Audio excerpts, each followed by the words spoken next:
So here we are again in the studio today, and I've been playing around this morning with a few ideas, and there's always something coming up. I'm just going to show you a couple of ideas that I'm going to be doing over the next few days.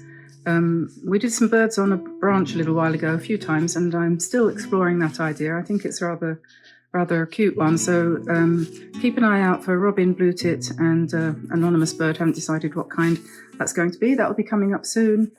Plus I've done some sketches of some butterflies here, which I'm quite pleased with. They're sort of monochromatic but really pretty and subtle, so we'll be working towards doing that too. But for today I've decided on a hummingbird with a hibiscus flower, and so I've been practicing that this morning. This is my preliminary sketch, which I'm going to be drawing out in a minute on the watercolor paper. So before I get started on that, I'll just point out the different colors that I'm going to be using, probably. This is quite an interesting way that I've developed of painting the actual flower, where I'm going to be dropping in, first of all, some alizarin crimson up the top here, then some permanent rose or one of the bright opera type pinks, plus quinacridone gold, and then some quinacridone purple to give the shadow around the back there. And then we'll be using the quinacridone again, plus cobalt blue for the leaves. And then the bird, I'm going to probably be doing that in turquoise and quinacridone violet, and that's another little dish of quinacridone gold just in case I run out. No, just joking. It's just I'll mix one with the green and one with the red, so we don't get a kind of grey result. Okay, so I'm going to draw the outline sketch of this hummingbird and hibiscus, and just lightly in pencil. It's very useful to download the sketches from the website, so if you just go over to dianeantone.com and you can download them there for free, and they'll always be there for you. You don't absolutely have to download hundreds of them all at one go, but it doesn't make any difference anyway because they're free in any case.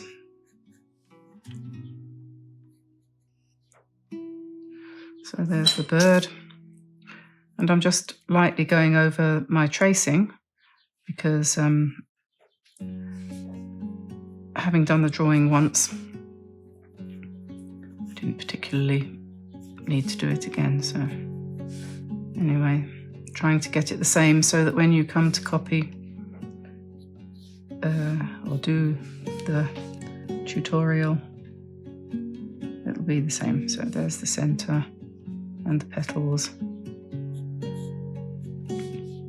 And then around this area here, I'm only going to lightly, very lightly, indicate where the leaves are going to be, because I'm going to do them quite loosely.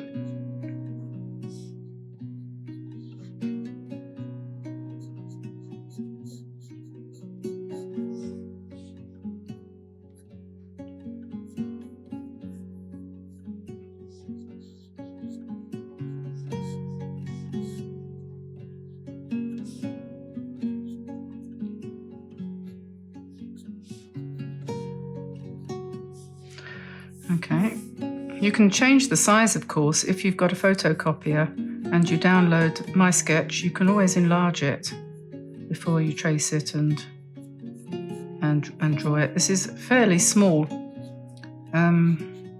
It could definitely be done bigger.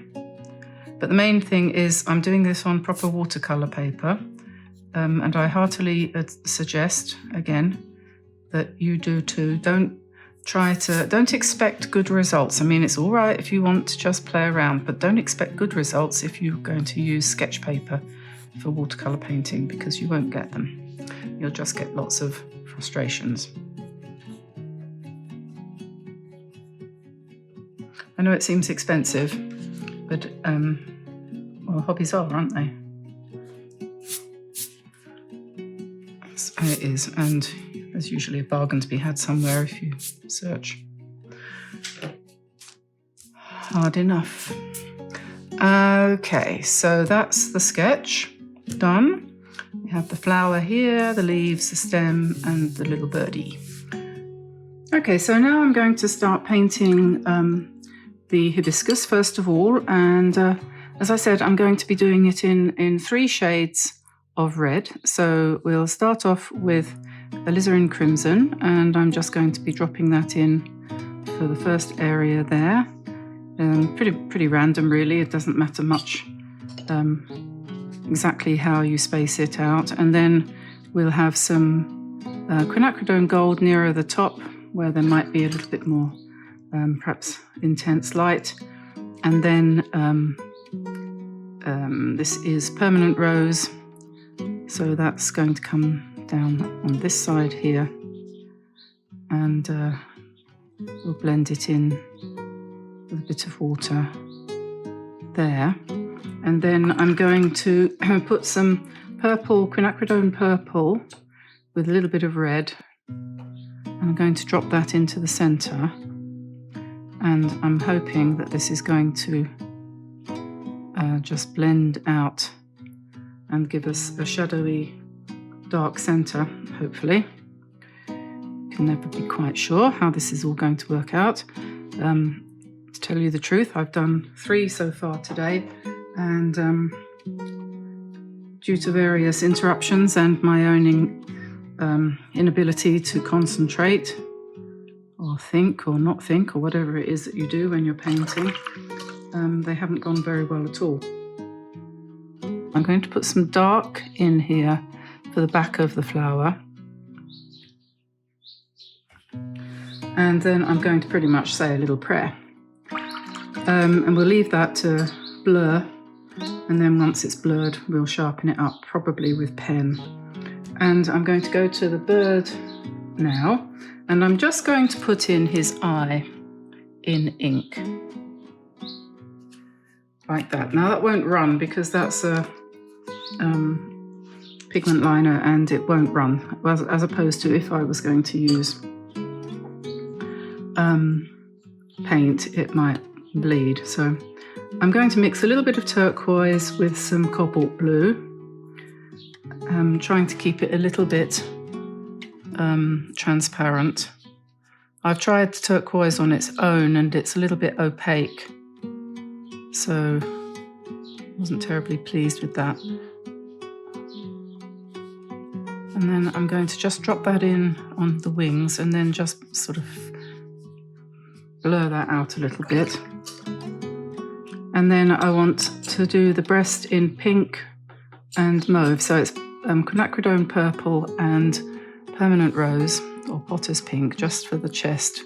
And the reason really I've chosen that colour is because I think it's quite pretty, and not because it's real, I don't know. Then I'm going to pick up some darker purple, the same colours, quinacridone purple and cobalt blue, and then I'm going to just drop that in along the top line there and hope that that's going to also bleed nicely. Then we'll put that in the back of the bird there, and then I'm just going to rinse my brush and drag that down and put the little feet in, and then drag that as well to give the feathers, and not play with that too much. I think their feet kind of hang back like that, don't they? And then we'll want to put his beak in. Just take that up closer to his eye.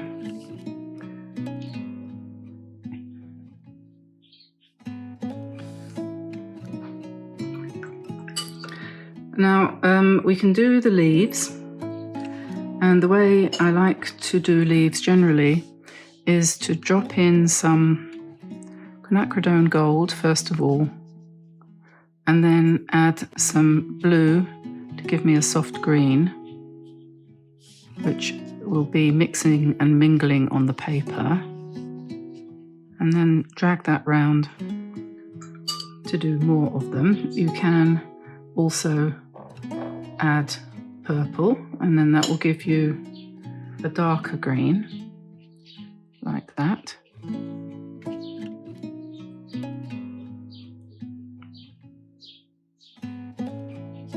So you might want to drop some of that into these ones over here.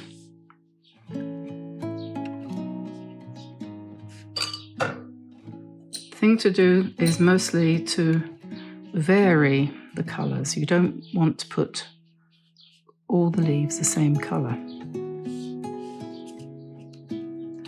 And the quinacridone purple works quite well with cobalt blue and quinacridone gold to give you various different shades of greenish.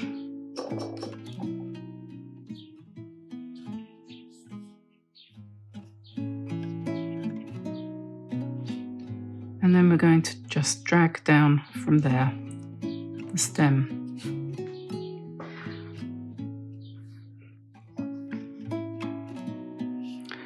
To get the serrated edge, just pull the paint out a little bit at the edges.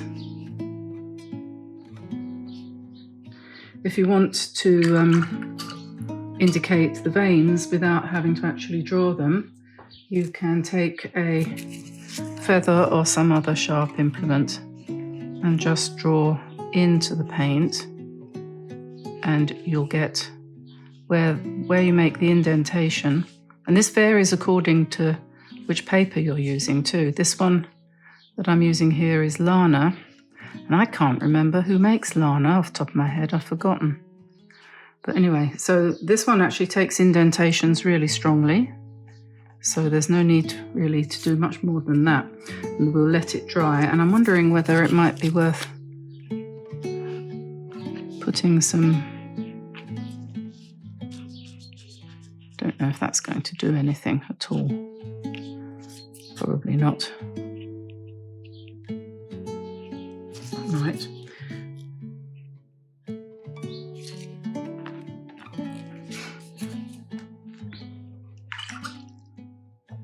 And as this dries, you can add more colour, so you've got a bit more variety there. And you can lift it out if you want as well. So it's not very dark in the middle. I was hoping that would stay darker, so I'll add a little bit more. Okay, now at this point, I know from experience that we have to wait.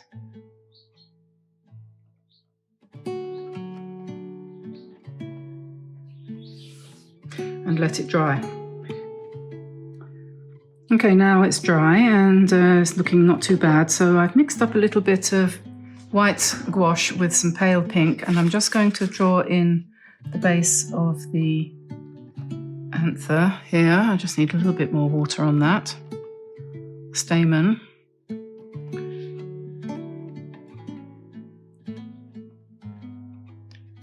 You could use a white pen, but my white pen is not behaving itself at the moment, so I'm going to do this with white gouache.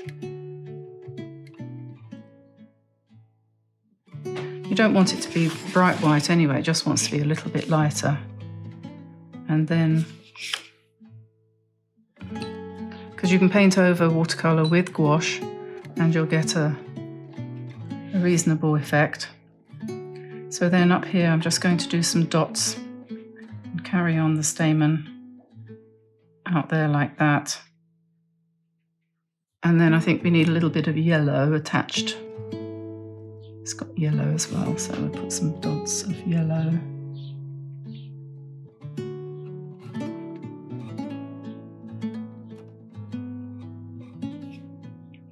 Oh, that will do for that, I think. And for the bird, I do feel he needs the ring around his eye needs to be made a little bit less prominent, like that. And then maybe I'm going to avoid the use of pen on this one because it's quite delicate, and I'm going to try to just sketch in one or two little lines there. emphasize the shape and the curve of his wing. A little bit on the tail. Revisit the feet. Like that. Whoops.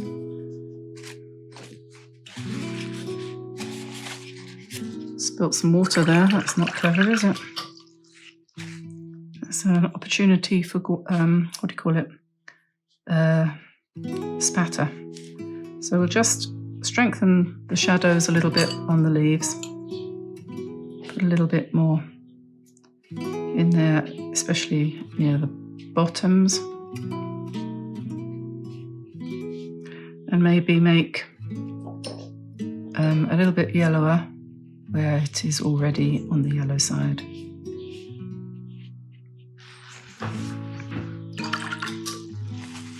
And then I'm going to just strengthen the dark down here just a tiny bit more.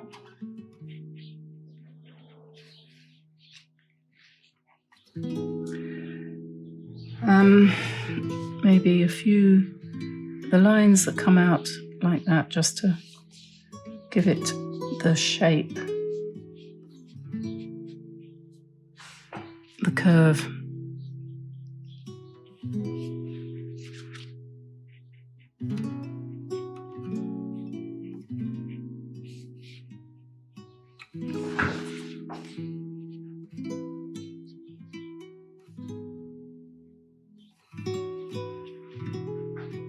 Okay, no fiddling. So it's always a good idea to put a mount round it before you decide whether or not it's completely finished. You'll see all sorts of things. I don't know why it is, but somehow putting a frame round it brings things into sharp focus.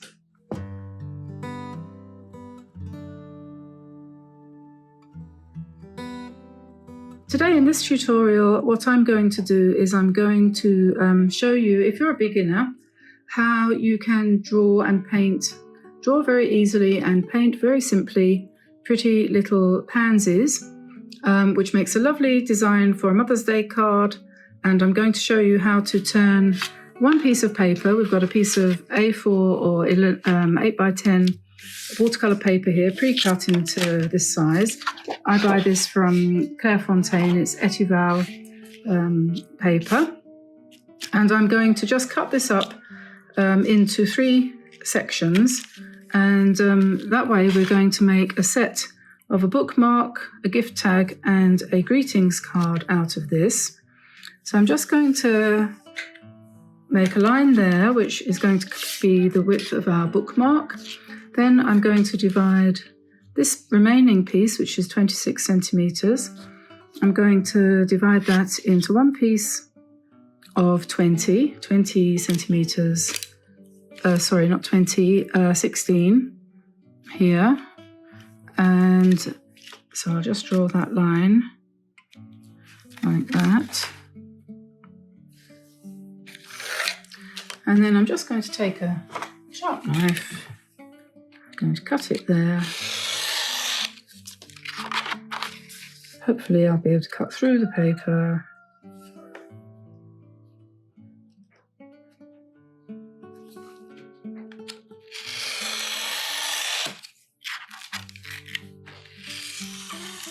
There we go. And then I'm going to make that a little bit wider than the width of the ruler. It wants to be about 5 centimeters for a bookmark. So we do that.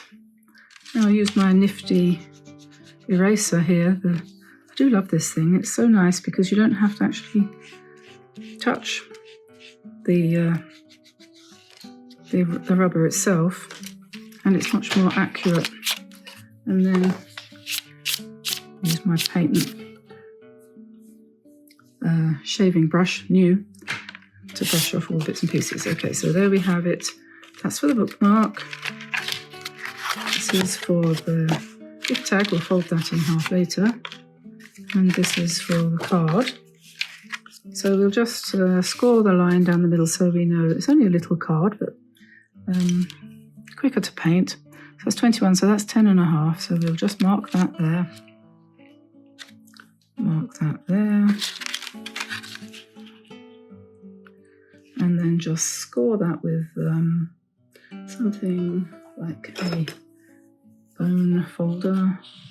Just do that. And you can easily fold it in half. Get a nice little card. Okay, so there we are. You open that out to paint on it so that we can see where we're going. And if I can find my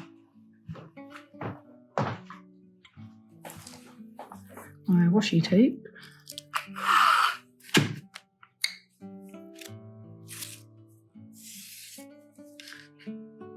I'll just put a piece of tape down there to hold it in place. Okay, so now you can make quite a pretty little greetings card, something in the way of something like that, with just a couple of little flowers. And most people are really fond of pansies. So there's a quick and easy way of drawing a pansy, and then there's a quick and easy way of painting them if you like a delicate look. So what you do is you start off with this drawing.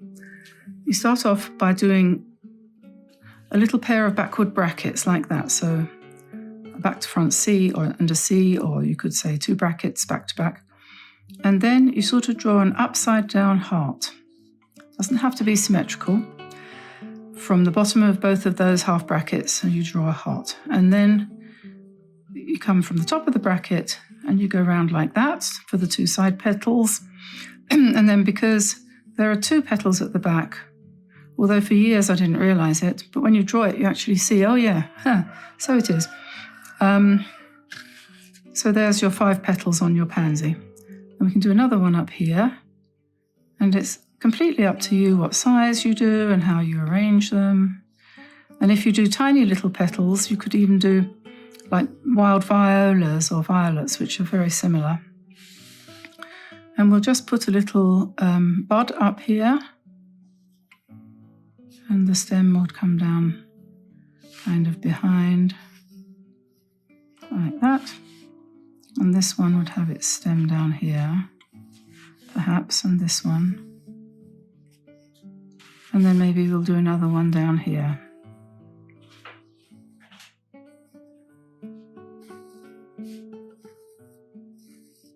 And of course you can lay it out exactly how you want.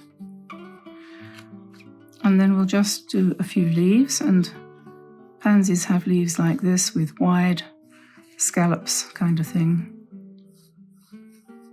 Like that. To make it look a bit more realistic, you might want to put them behind. Sometimes. And maybe we'll just have also another bud over here.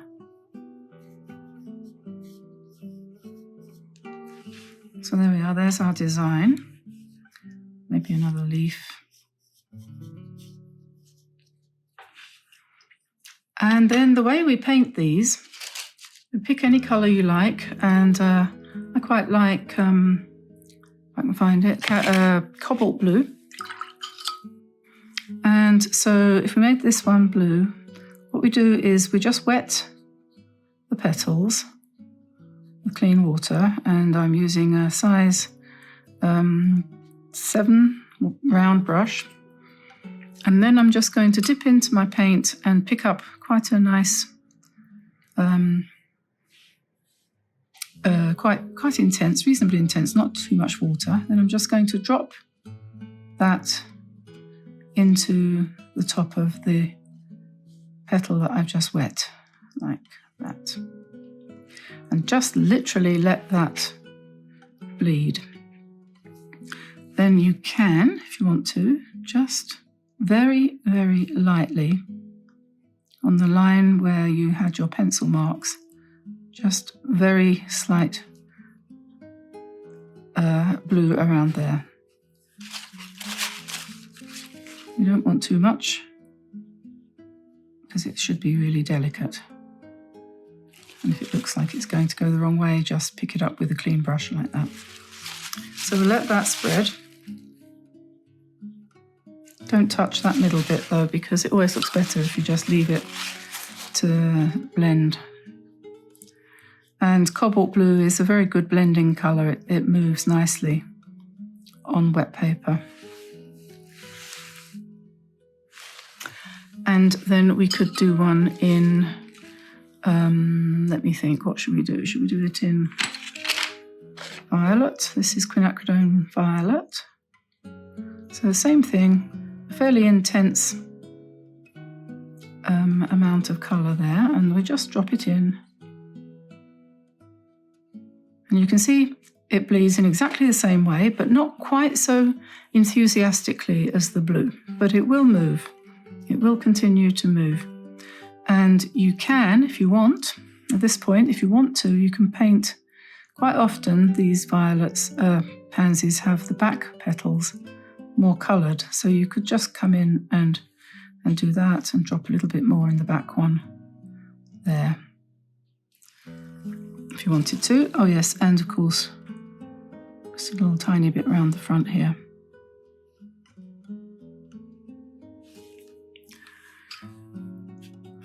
We could do the bud on the one behind in that colour too. Just put a little bit of mauve in there.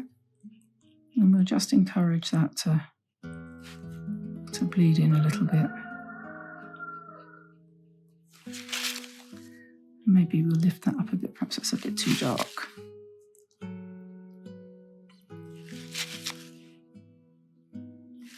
I keep these quite delicate.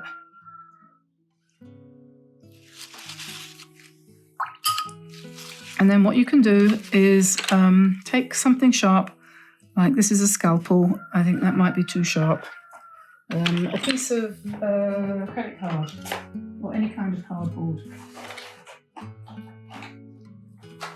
You cut a credit card in half, it gives you a nice, just sharp enough point, and then we're going to just scratch in the markings, some markings down the front there, which will make darker lines because it will bleed into those scratch marks. So we'll just do that. And then we need to do, oh yes, I wanted to soften that. That went a bit too hard.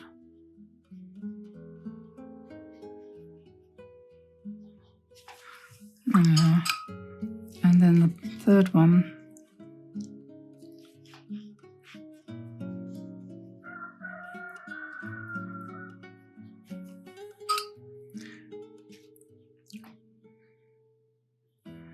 let's do that in, should we do that in pink? This is alizarin crimson.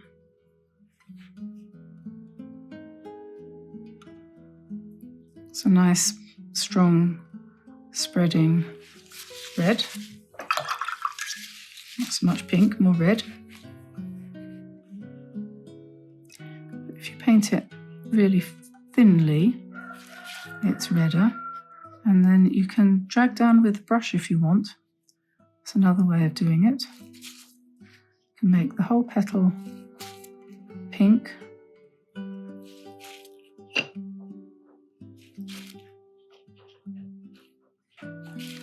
Like that.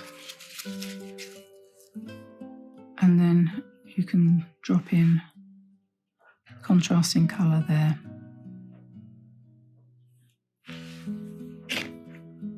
We'll make this bud in that colour. I'm just going to put a little bit up there too. Then the next thing is the leaves. So you want a nice, soft green. And then what I do is I just drop the colour in and then keep changing it a little bit. So add a bit of quinacridone gold to that green. And use plenty of water, drop it in like that, let it kind of mix and mingle.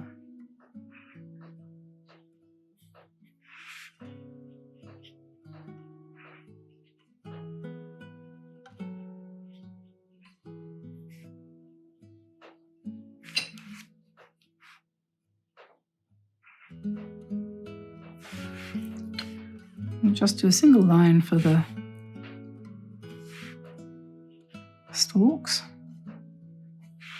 like that.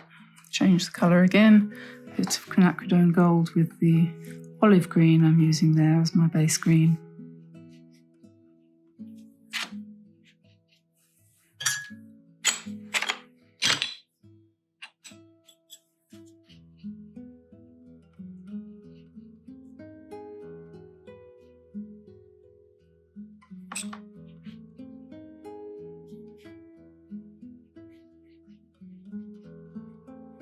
So a very good little project for somebody who wants to do a little card for their mum, or to just simply learn how to paint flowers, starting with the simplest ones.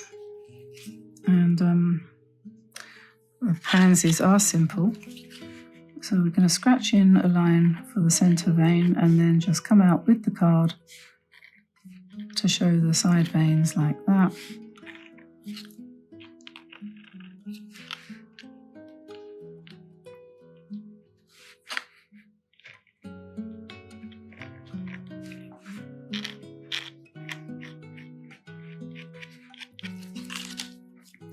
And then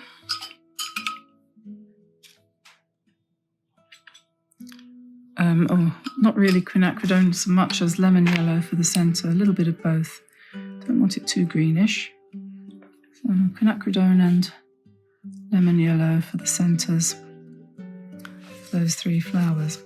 Then we need to wait for it to dry and rub out the lines and see if we want to add anything, but it looks okay so far. You might want to just vary the colour of the leaves a little bit. I think that's always a good thing. Always looks better to have variety in your leaves. And on the stems, in fact. So that's that. And then we can do something very similar. Put that to one side while we have a go at the bookmark. And I think, you know, once you've done, perhaps you would start with the bookmark and say to yourself, well, I'll do the bookmark first to practice. So, very simple. Make sure you curve the stems. Don't draw the stems straight.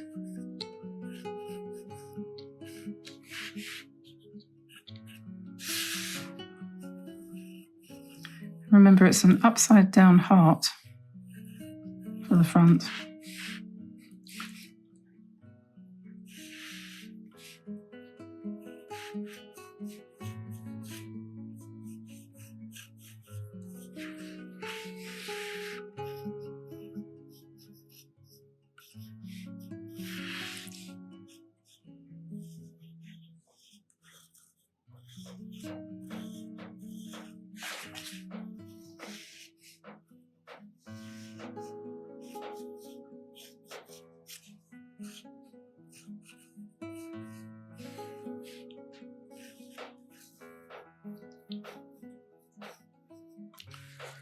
There we are, and now we'll just quickly paint those.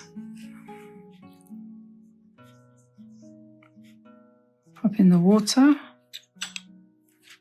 pick up the colour, let that one mix and mingle. Pop in the water. If you had to do a lot of pretty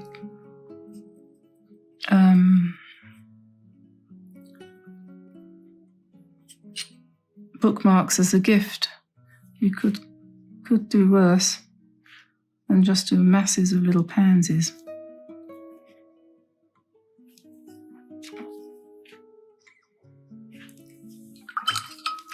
They're quite fun to do.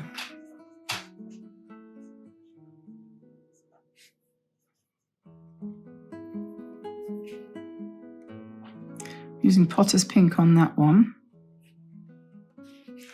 And then let's, we've got a bud there and a bud there. And while they're bleeding, we'll do the petal, their leaves.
And then we'll use the credit card, to do the lines again.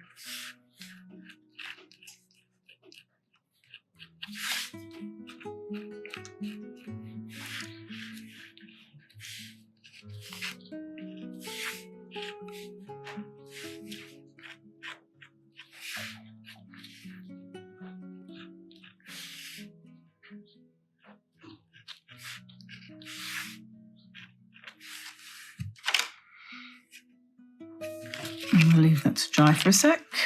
I'll go back to this one. Let's see if it's dry. I think so.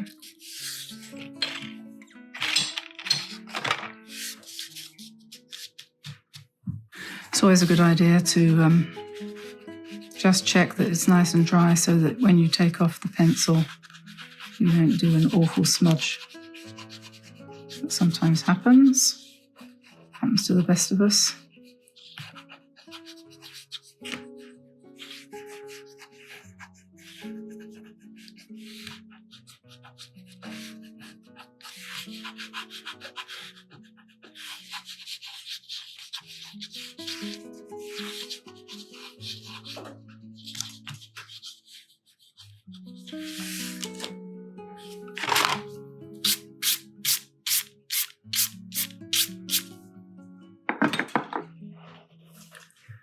So there we are, and I think we just want to put a little tiny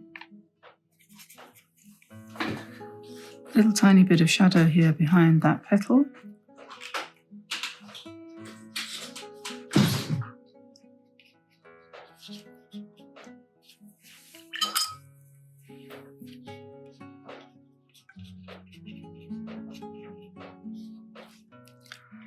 And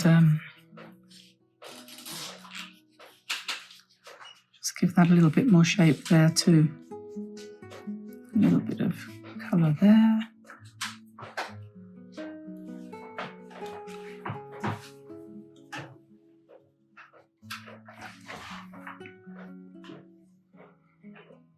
And mauve one, just put a little bit behind here, a little bit here, with veins.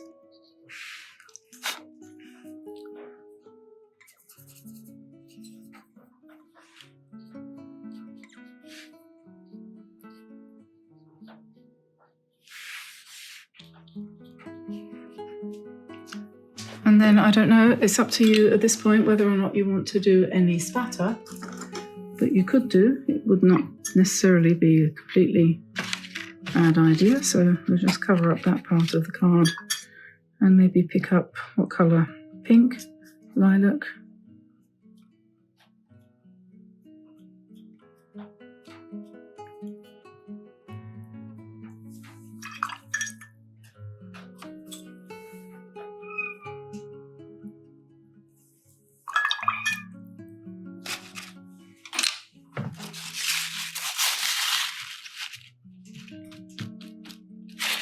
I don't want it on the actual flowers, so we'll just dab that off.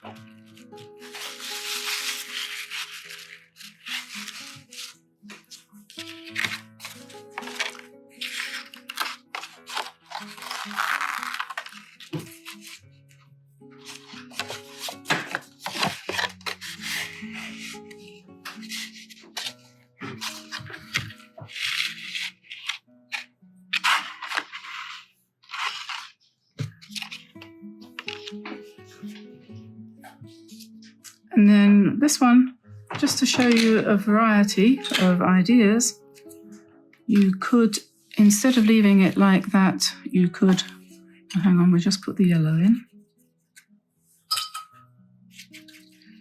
you could bring in some pen and ink work.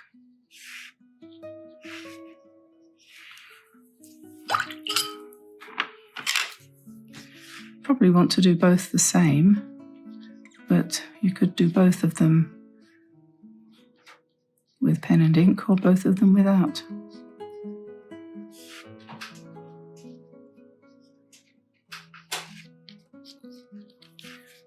Personally, when I do this kind of thing, I quite like to go outside of the painting, if you know what I mean, and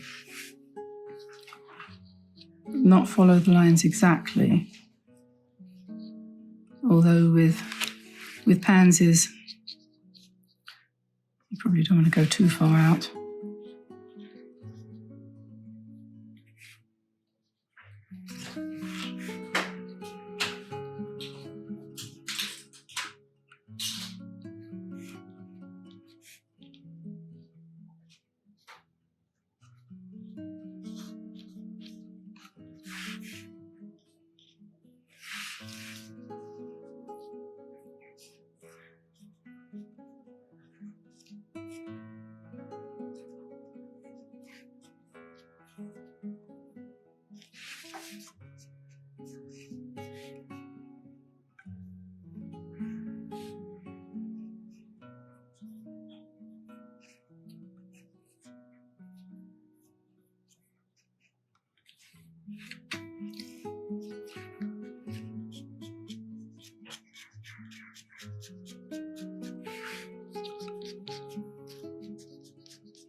So we'll just rub out the pencil lines again, and Bob's your uncle. And the other little piece of card here, which you could turn into a gift tag, or even two, depending on how big you want it to be. Same kind of thing. You could do the same thing on there as well. So all we need to do now is just punch a hole in the end and put in a piece of ribbon or something like that, and we're done. Today I'm going to do a card and bookmark set, and I'm going to do it in pen and ink and some wash. And so first of all, what I'm going to do, I'm going to just show you roughly what I'm doing, and there's going to be a little poem involved. Just a quick glimpse there. I'm going to first of all talk about the equipment that I'm going to use, and then we'll get started pretty darn quick. So I've got here a piece of, this is Fabriano Artistico hot press. So it's nice and smooth, which means that it will take the pen work better than a very textured cold press paper. So that's what I've decided to use today. Now this piece is just about big enough for me to cut a bookmark off one end and then fold the other part in half to give me a card. And because it's £140 watercolor paper, it's quite stiff, and definitely stiff enough to use for a greetings card. In order to do my drawing on here, I'm going to use a calligraphy pen. These two here are by Speedball, and I've had them for many years, but you can still buy the same thing on Amazon, and they're not expensive at all. I think it's about $13 for a set. You may even get two holders in that set. I'm not quite sure now, actually, come to think of it, but it's not very expensive. Comes with several different sized nibs, some of which have this attachment.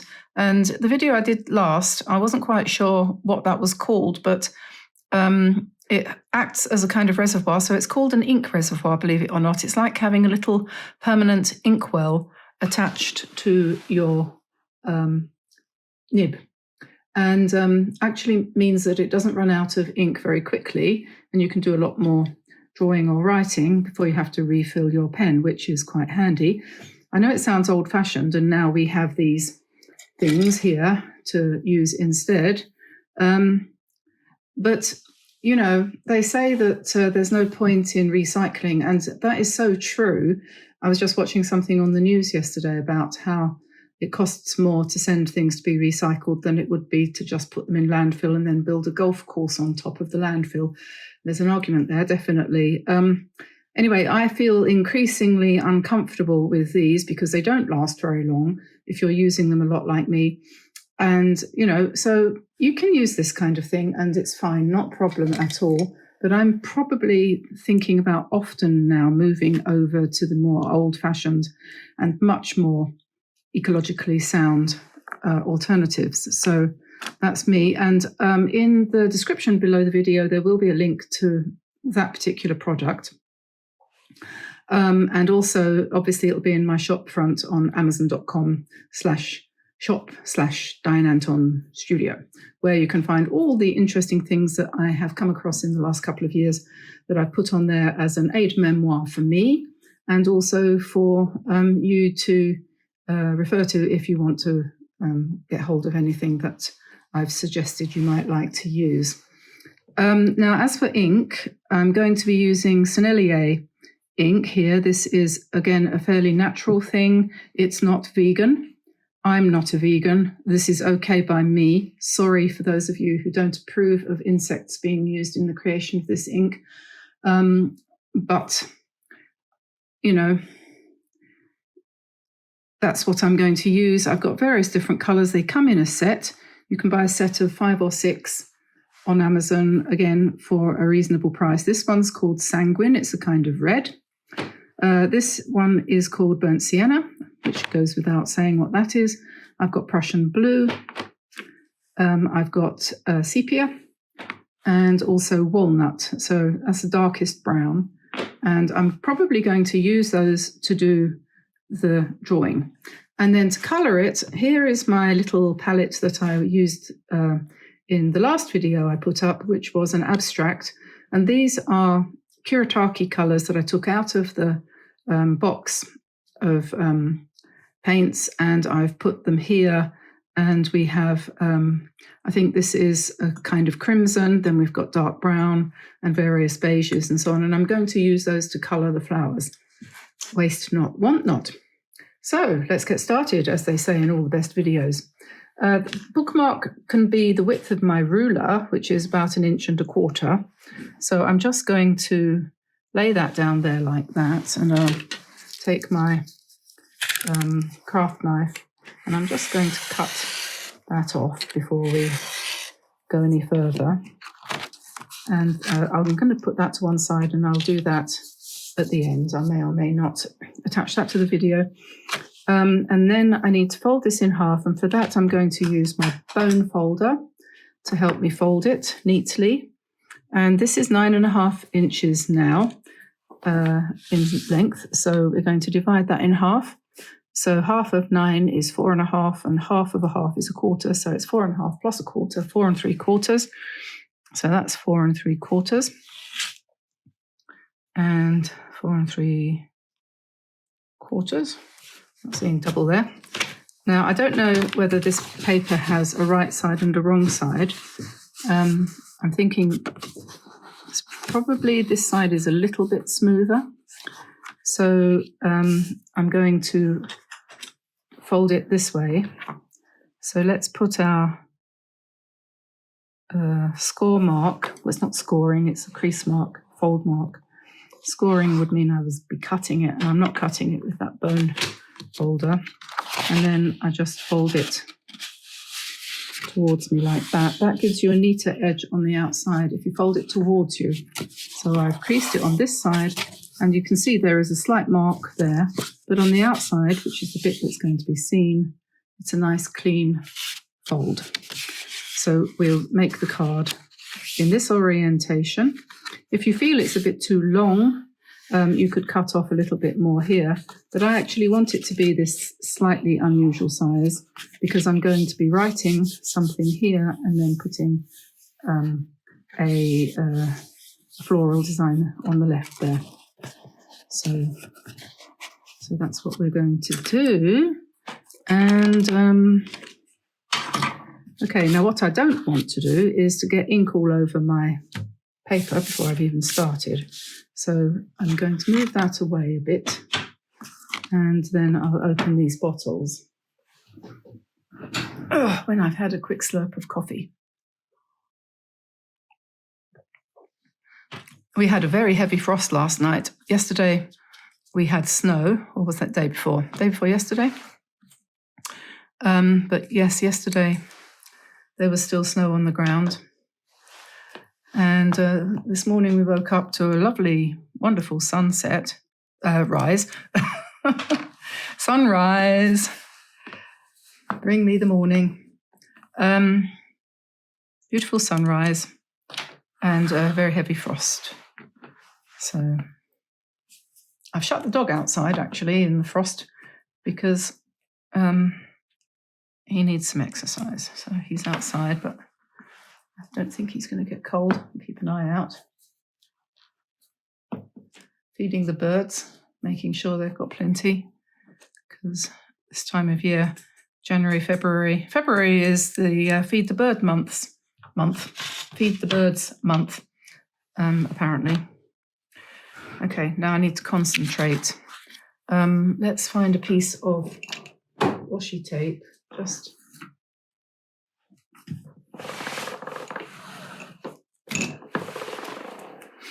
Just to show me where my fold line is, really. From there to there. Just to show me where it is. Okay, so let me see. Here's my pen. And I'm going to do roughly what I did before, which is to...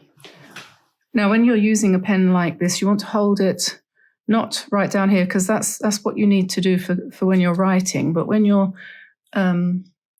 drawing, I think it's better, for myself anyway, to hold it a little bit further away from the nib.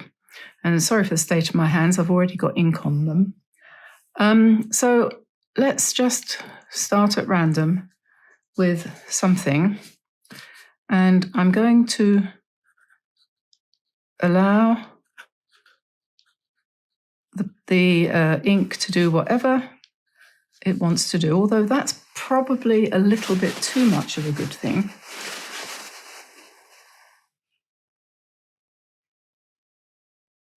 Just suck some of that up. You know how it is. I should have just tried that out on a separate piece of paper first. It doesn't matter. And so then I'm just going to draw leaves and flowers, and the idea is to just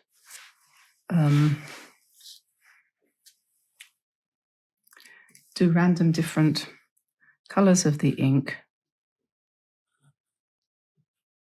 And I'm just doing 5 pointed flowers.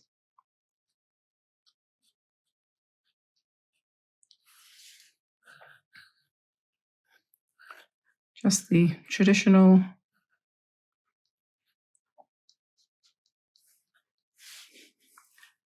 and let's have a blue one here.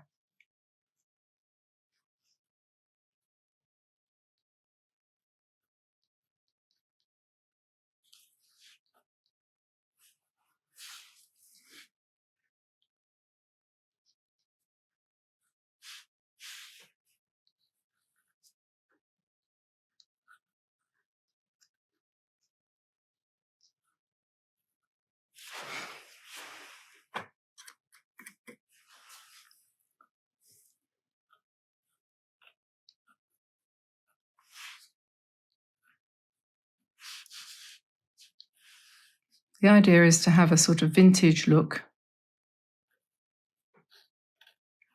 and to have different size flowers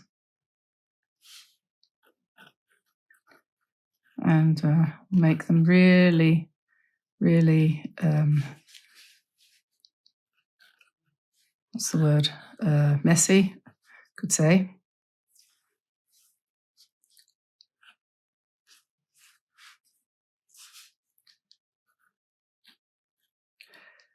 Thing is, when you're painting, you never get the same effect twice. I mean, I'm using a different paper here from what I used for my try out. and it's not working in exactly the same way. So this is the thing, you try to copy something and it doesn't. If you try to copy what I do and it doesn't turn out the way mine did, don't, for goodness sake, blame yourself. Don't say, oh, I'm not as good as she is, because you are. You just aren't me. Lucky you. So what you do is bound to reflect your personality. And, it's only a certain kind of personality that either can or wants to copy other people's work. And that's considered to be not artistic. And that's why sometimes I say I'm not an artist, because I know full well that I don't paint from my heart all the time. Sometimes I do. And sometimes I don't. And sometimes, and that means that sometimes I'm an artist, I suppose, and sometimes I'm not. But whatever you do, for goodness sake, don't please think that, and this isn't a work of art. This is just a scribble. This is something to pass the time, isn't it? And I think I might switch to a little bit of pink here. I can't even copy myself. The one I did the other day, this isn't going to turn out exactly the same. I was really quite pleased with it. I thought, oh, yes. And you see, I'm going to write a bit of a poem up here. I don't know if you've heard of E.E. Cummings, the poet that doesn't use any punctuation. I don't even know if it's a man or a woman. I think it's a woman, E.E. Cummings. Somebody will tell me, I know. I'm not an expert in poetry. But anyway, she has this, or he has this poem, which is very short. And it goes, I do not know what it is about you that closes and opens. Only something in me understands the voice of your eyes is deeper than all roses. And I think that is incredibly beautiful, and it has a particular meaning for me, which goes back to my youth. So always associate that with Valentine's Day. And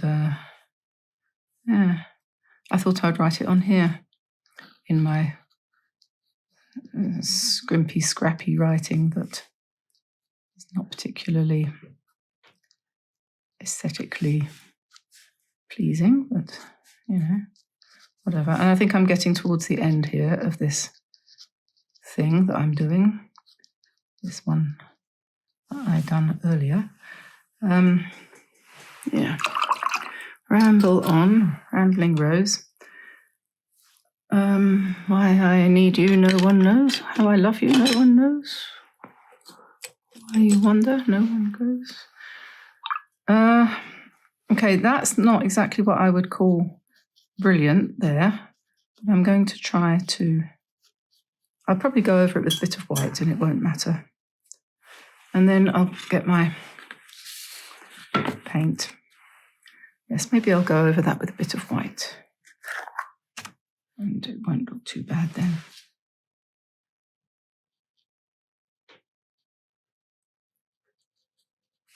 Let that dry.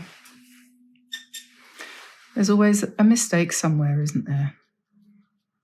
And it would be right at the top and at the beginning. If I hadn't been doing this on camera, I would have started again. Okay, so let's pick up a little bit of pink. And the ink is still slightly damp.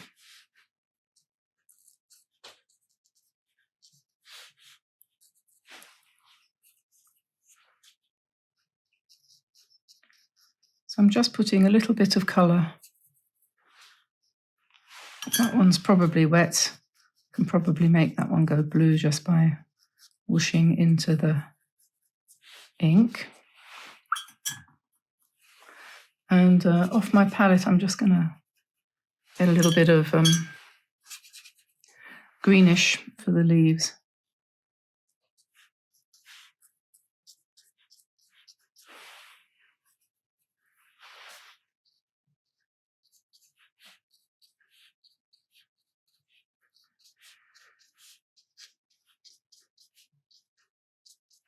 Quite relaxing and meditative sort of thing. You don't need to worry too much about. This is what you call vintage, isn't it? Vintage looking.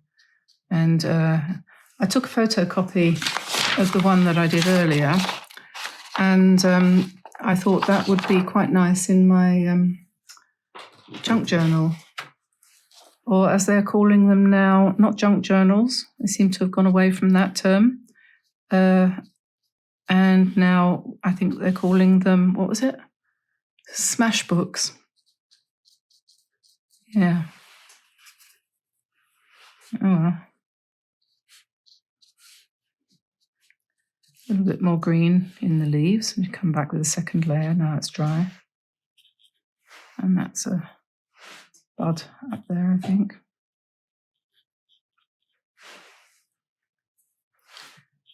And put a little bit more colour in. Something like that.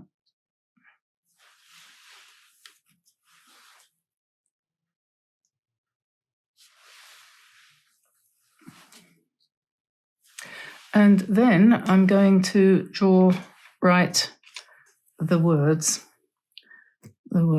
and let's do it in walnut, shall we?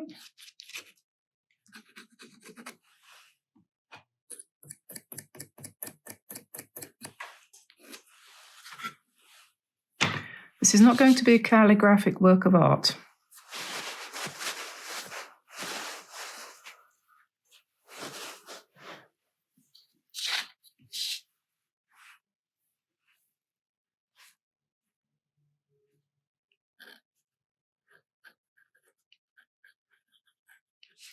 I do not know what it is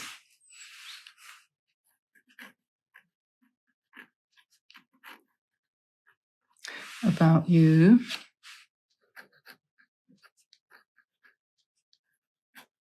that opens and closes. Only something in me understands.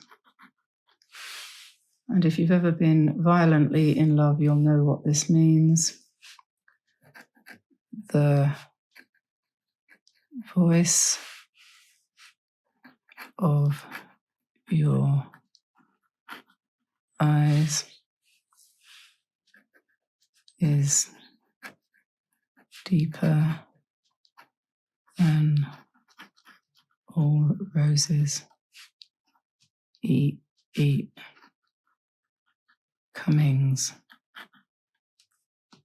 There we are.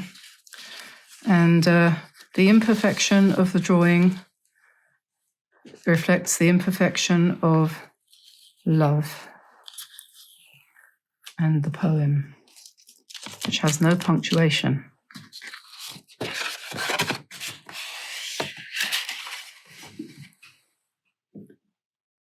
So there's that.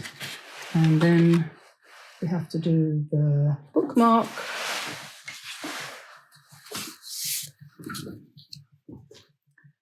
Which is going to be the same sort of thing.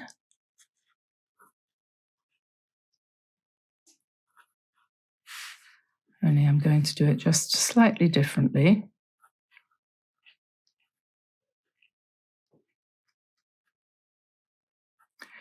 I think that card is a kind of homage, if you know what I mean.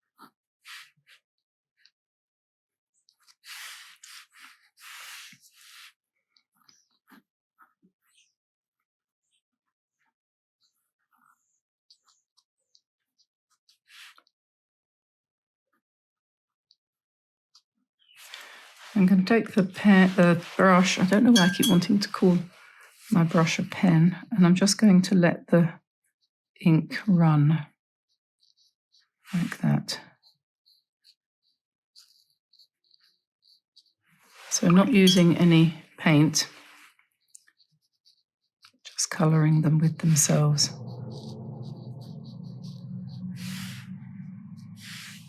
And then pick up a little bit of green, very soft green, very invisible green from my palette.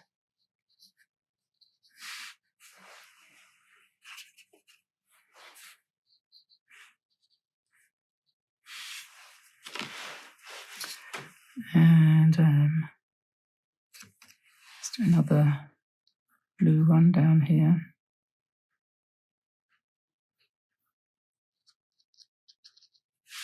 And another one down here.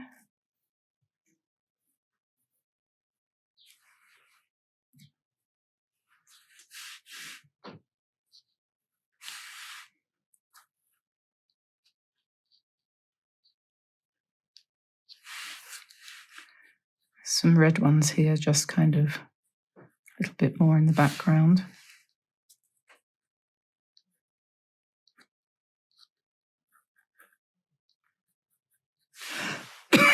And then back to brown.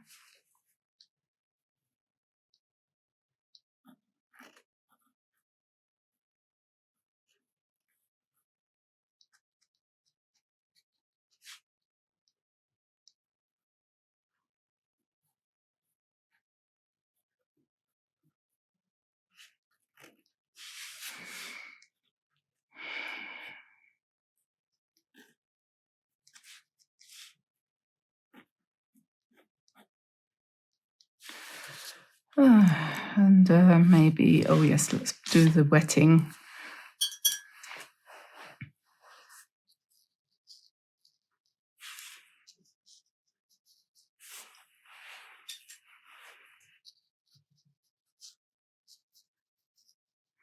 I've been looking at new books to recommend to you on creativity, and I've added about another 7 or 8 books to the shop, to the on my bookshelf on Amazon, amazon.com/shop/Diane Antone studio. And when you go there, you'll see different pages, and one of them is called From my bookshelf, or On My Bookshelf, I think I called it. And there you'll find various different books. Some of them are very old, and they're books that I used when I was learning to paint years ago, and which I got a lot out of. Some of them are really new. And there's a few there by people like someone called Dory Cantor, Art Escapes. Then there's a really good book by Nita Leland, I'm not sure. Nita Leland, she's been around an awful lot. She's 89 now, but brilliant artist and brilliant teacher.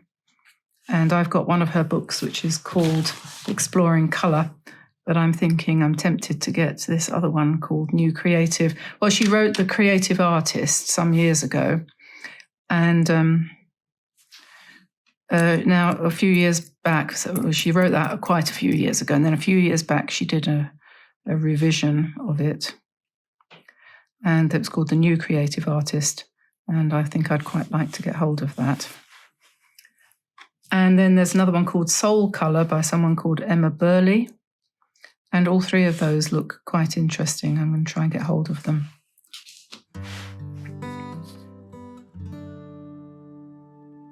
But today we're going to paint this really cute fox, and this is the fox.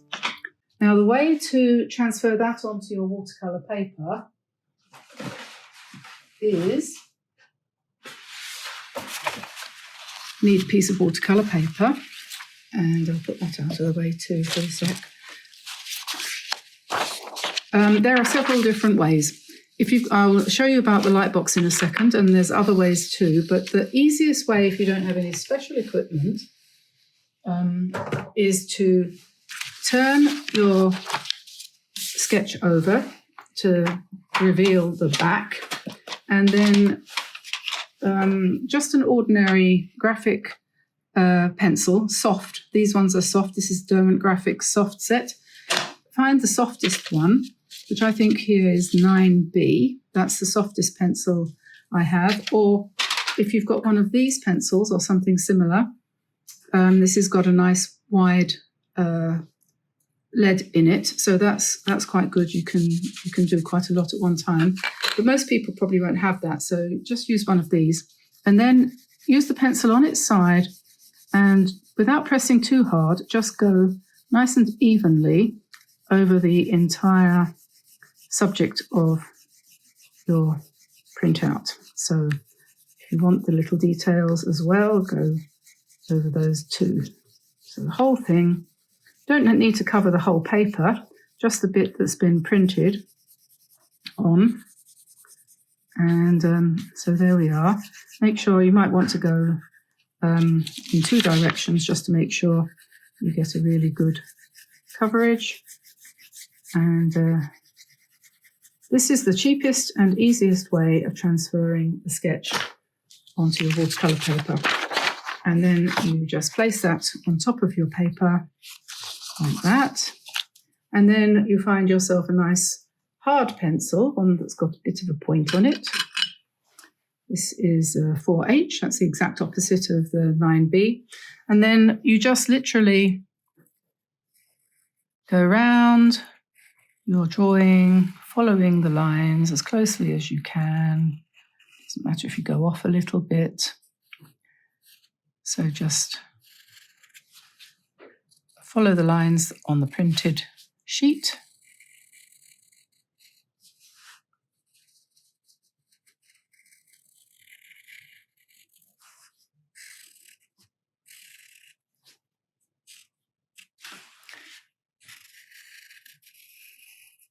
And obviously, if it's a very complicated drawing, it might take you quite a long time to actually do it. But if it's something simple like this, in no time at all, you've got your outline. And if you want to, you can go over it again in pencil, just maybe filling in some of the little details. You can put in your flower or something like that if you want, if you've forgotten to do that. But otherwise, you know, that's it. That's fine. You can now paint. And these lines, you can rub them out because they're pencil. So not a problem. If you can rub them out after you've painted, no problem.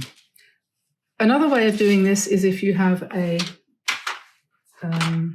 light box.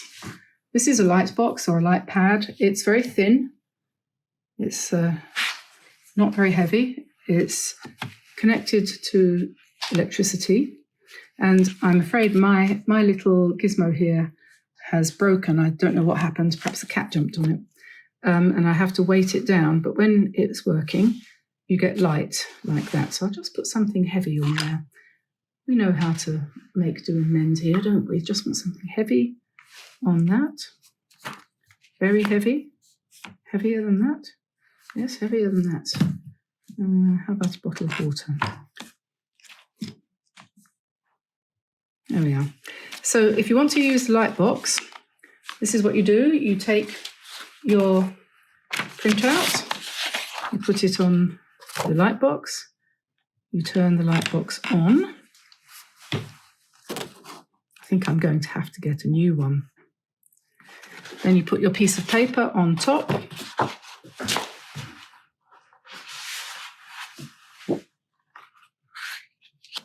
And you can see your sketch underneath. And then you do exactly the same thing. You go over that with a pencil and you trace your design in exactly the same way that you did using your graphite on the back of the fox. The other thing that you can do is you can buy special graphite paper for artists, which is like carbon paper, like the stuff that we used to use to make copies of things that we typed. You can get that on Amazon. I'll put a link in the description below. I haven't actually used it myself because it's very difficult to get here in France, but it's easily available in America and probably in England too. And that avoids you needing to do this, but achieves exactly the same thing and you use exactly the same process. So that's that. Now we have got our painting ready to paint. Our drawing is ready to paint. I've transferred it onto this sheet of etcher watercolor paper twice, in case it goes wrong. And I think now we'll get started. Okay, so to paint this little fox, who is now sketched out on the next page in my Canson XL book, which is, I think, a rather nice sketchbook, and it shows up the colours beautifully. So I'm going to do it in here today, like I did this one. And I just want to mention what I'm going to be using to do the painting. I'll probably need a small brush for some parts of it, for example, the eye and so on. So I'm going to use a Drawwell Maestro, that's series 778. This is a synthetic sable brush from Japan. Information about how to obtain these is in the description underneath the video. And I've also got here a larger one. This is a size 7. So I think the two of those together will probably do what I need. You could, of course, use any round watercolor brush. And I do have also here options. For example, the Princeton Neptune or the Princeton Aqua Elite are quite good. Personally, though, although I do recommend those Princeton ones, they aren't bad. These Japanese ones are very reasonably priced, even if you have to pay postage to come from Japan. They come fairly quickly, and Mr. Miami is a very helpful gentleman in Japan who will help you with translation of the money and all that kind of thing. I'm going to use my Kuretake paints because they are the brightest ones I have. I think they're superior for this kind of painting. I've always been disappointed with the intensity of the colour when I've used Winsor & Newton or Schminke or any of the others, My Merry Blue, you name it. It fades when it's dry. These paints do not fade when they dry. So the colour that you put them on is the colour that they dry out to. And no reason to not use those, in my opinion. So there we are. I've got my everything ready. I've got my colour guide there, and I'm going to start. Finally, at last, finally, I'm going to start this painting.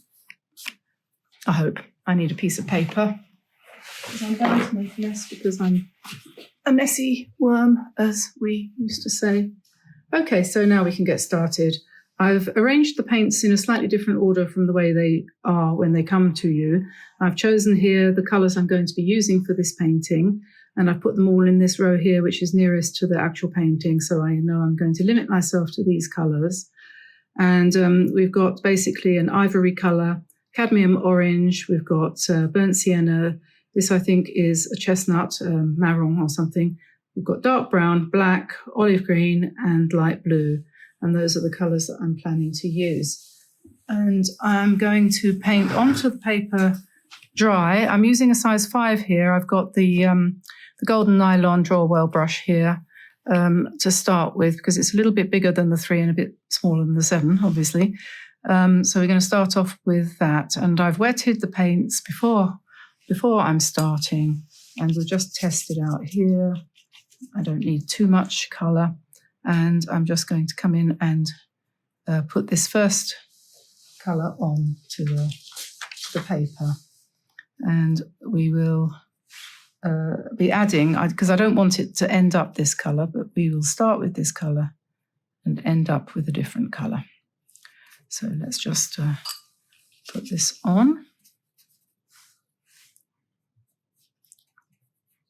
So this is a sort of reddish brown, isn't it? And just painting inside the lines for once.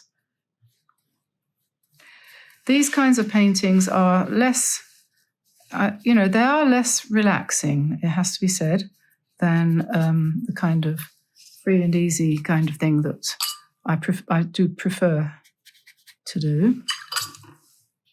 But it's nice sometimes to do this kind of painting too. So we're going to leave the tip of the tail white for now, and these parts of the leg are going to be in black. So then I'm going to pick up more of a reddish colour, and I'm going to encourage that to blend in. We'll be taking some black later and putting it in his ears, but for the time being,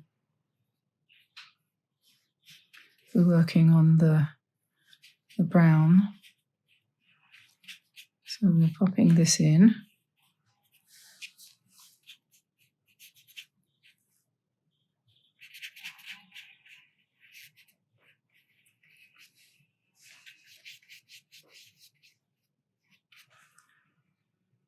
And then there'll be a third layer. And we want the brush strokes to show. We don't want it to be all boring. So the third colour is going to be orange. Actually, I might have made a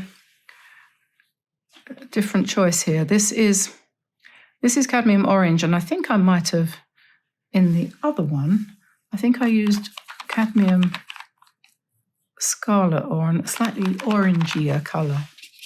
Yeah, I think I did. So I'm just going to, excuse me for that. I'm just going to mix a bit of that in. It's because I wanted him quite orange.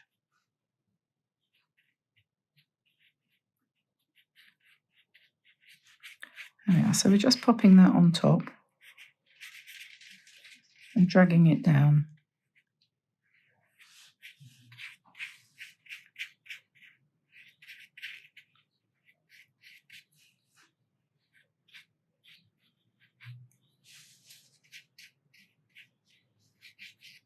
There we are, so we just cover him nicely with a nice orange to go on top. It wouldn't be the same if you didn't have those other colours underneath. It gives a lot more depth.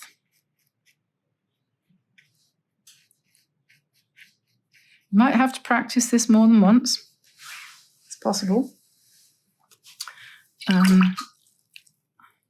And then what we have to do at this point is actually pretty much wait for it to dry, because we're going to put now the black for the ears in. And although we might be able to get away with it, for example, on this one, because we're only going to do the outline like that, and it's not going to run so much. For this one, well, we might want to dry it off a little bit first. But I think I can probably pop his nose in like that.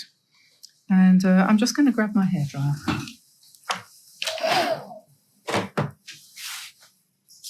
Okay, so that's probably dry. Now, I'll go for the slightly smaller brush. Let's see. I'm not a big fan of small brushes, but never say never. So now this is black, and I'm going to paint that side of his ear. You need to bring it up to a nice point. And I'm going to put in his eye.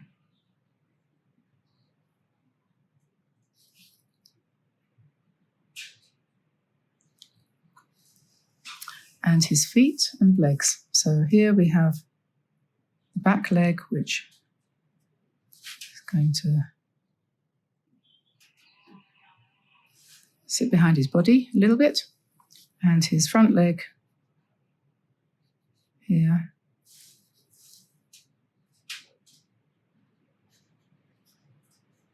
I don't know if you can hear the wind outside. It's very windy today again.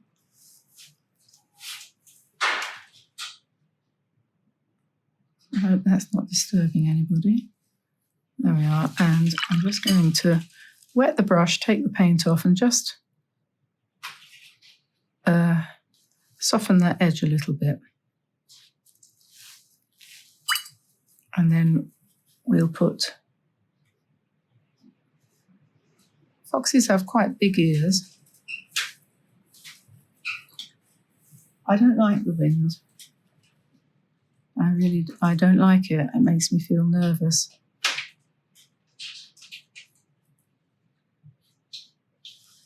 There we are. And then the front of the fox, I'm going to paint it in this ivory colour here, because we don't want to leave it completely white. So we'll just paint that like that. And the same for the end of his tail.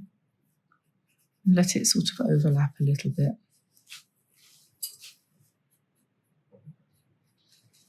Like that.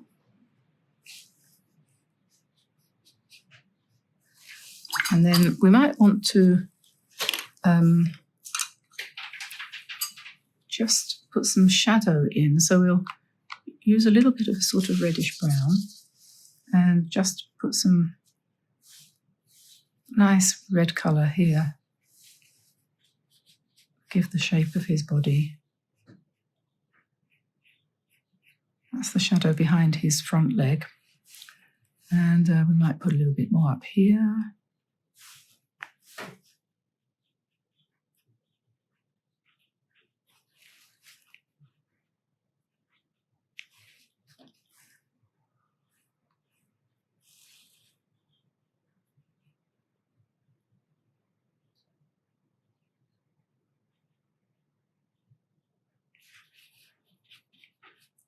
Just to give a little bit of interest. Okay, and then maybe a tiny little bit of blue into the ivory, just again for the same purpose, to give it a little bit more shadow, a little bit more interest. And down here as well, perhaps.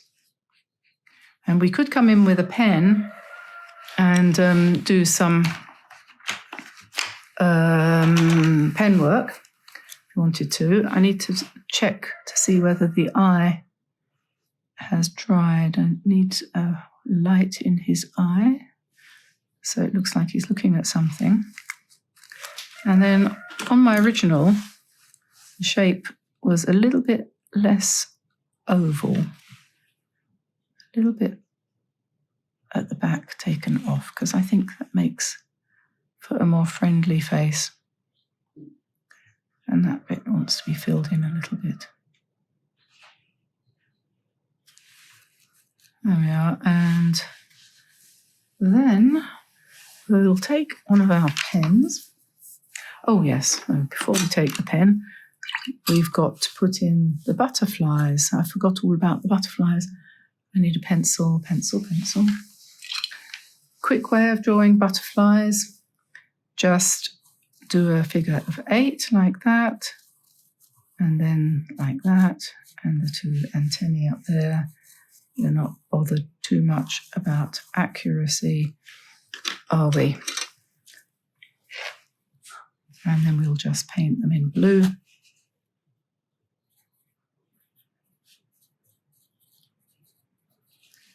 Okay, and the flower is going to be here, so we'll just pop in a background colour like that, and then we'll have to let it dry because we want to put in, oh, that's too fat. That's too fat. Let's use, I think I might use brown, sepia. This is a 0.3 sepia pen. I just put in the stem of the flower. Like that. We'll have to wait for that to dry. Then I thought he could have a little mouth, like that, little smile. We'll give the antennae to the butterflies. And then once this is dry, you can rub out the pencil. You need bodies. And you can put, if you want, a few lines to indicate the fur. You don't want to go too mad on that, but here as well. And you could put a few in his body as well if you want. And then on here, we're going to just put some seeds or flowers. I will put some colour on there in a minute, but we're just going to join these together.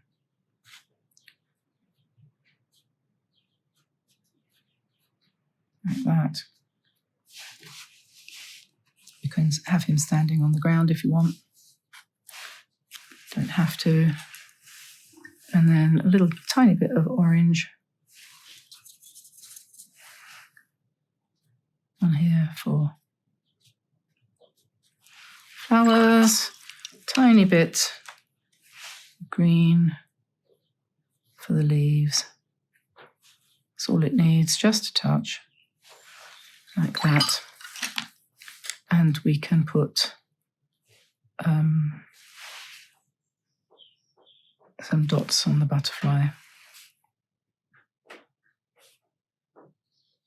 And when they're completely dry, we rub off the pencil. So there we are. He's done. He's not yet dry, but when he is dry, he will look just like his friend, the fox, here.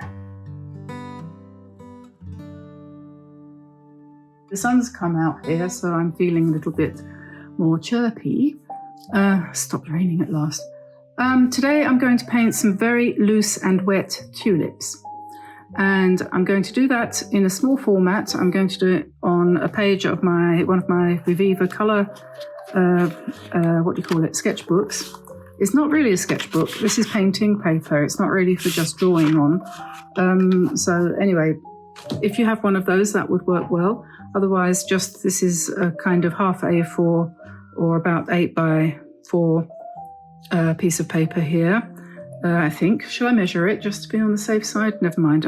Anyway, you can see it's about as long as a paintbrush and about half as wide. And I'm going to do some really loose tulips.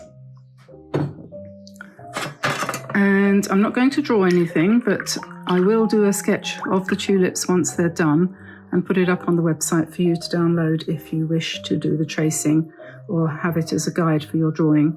You don't have to trace it exactly, but it does help you to see the structure. And so the colours that I'm going to be using, a very, very small range of colours actually today. I'm going to be using quinacridone gold here, this is a Daniel Smith one, but any brand will do. And this is permanent rose.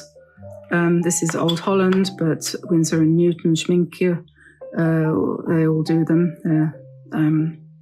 It's a normal colour, permanent rose. It's kind of pink, as you can see. And then I will obviously want some green for the leaves. And I've got some olive green here. And I've also got some yellow and this is Payne's grey, or I've got some other blues here, which I can add to the green to knock it back a bit so that it's not quite so striking. Or if I wanted to do the leaves nice and bright, I've got yellow that I can add to this green to make it a little bit more vibrant.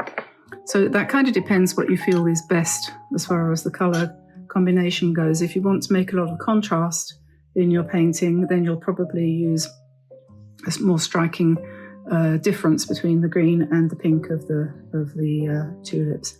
But I'm probably going to be going for something which they call a little bit more muted, a bit high key. Okay, so let's pick up some plenty of water, and I'll pick up some quinacridone gold and mix it with a little bit of pink to give some kind of a light orange colour. And I'm using one of my little flower-shaped palettes here today. This paper is really smooth. This is not N-O-T, not cold pressed. It's not cold pressed. If they would only sort out the language that they use for paper, it would really help. Anyway, it's not, and so I'm going to just use my size 10 brush to put in the rough shape of a tulip. And I'm not going to agonize about this at all. This is 3 brush strokes to give you a flower and 2 to give you a bud. Then you can do one which is much more pink, just by adding more pink to that mixture that you've got there. And then in the middle, just get a little bit more water, a bit more paint, a bit more orange, a bit more pink, a bit more everything. I'm going to do a bigger one here. And then maybe we'll do another bud. 1, 2, 3, 4, 5. There's 5, aren't there? So You could put another bud up there. I don't know if that's going to be right or not. Okay, so then pick up a bit more water and go back to the paint, and then we're just going to put in some more colour. Now, I'm not trying to avoid back runs. I'm not, in fact, I want to encourage them. I'm not trying to get a perfect graded wash because that's boring. I'm just dropping the paint in and letting it do the work. We have a rough shape of a tulip, and that's what we want. If you like tulips that are losing their petals, you can have some dropping off if you want. Okay, so that's that. Now I'm going to pick up some green, perhaps put a little bit of yellow with that to make it a little bit less dark. And then I'm just going to drag my brush down to put some stems in, like that. You can let it touch the flower if you want so that you get a bit of a run.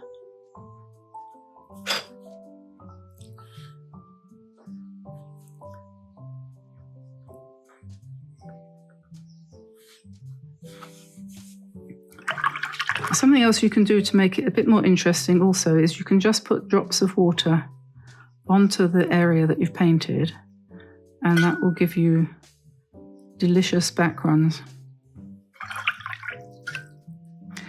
And then if we want to do the leaves next, we come back with our green, and with this brush you can get a fairly decent shape for a leaf just by starting off light and pressing down a bit harder and then lifting up, and then maybe going over it again.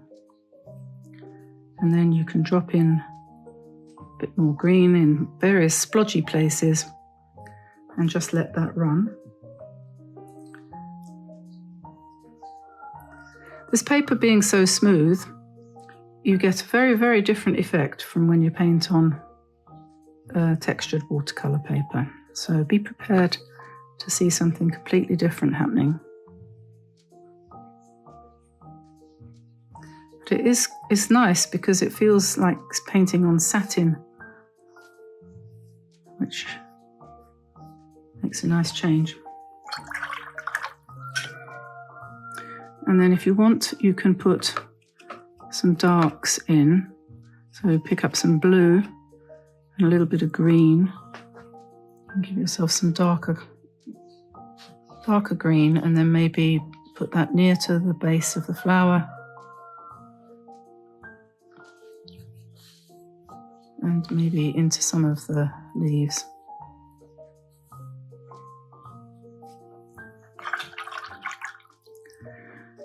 And then I'm going to come back in with a third layer.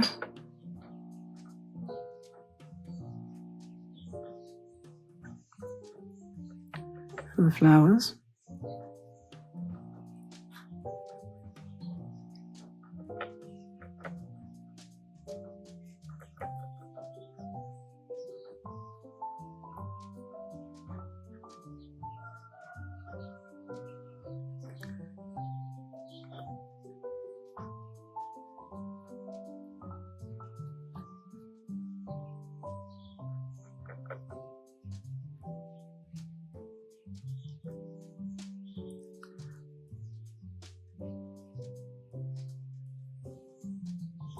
Plenty of colour, because it will obviously dry much lighter, always does.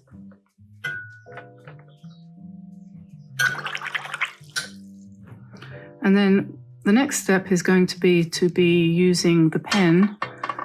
I've got my dip pen here,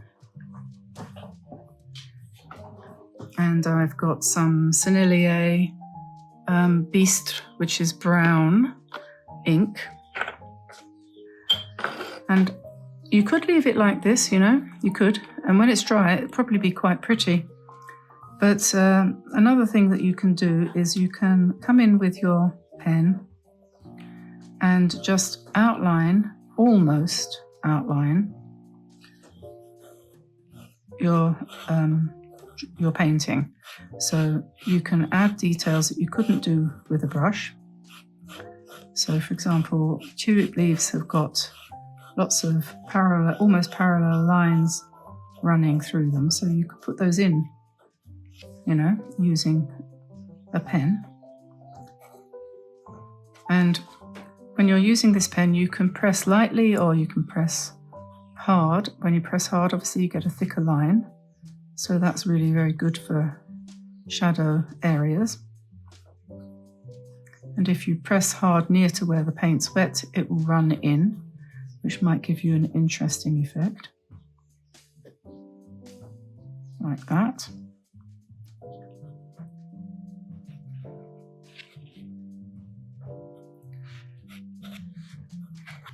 And these sort of random happy accidents are, to my mind, pretty much what this is all about, painting.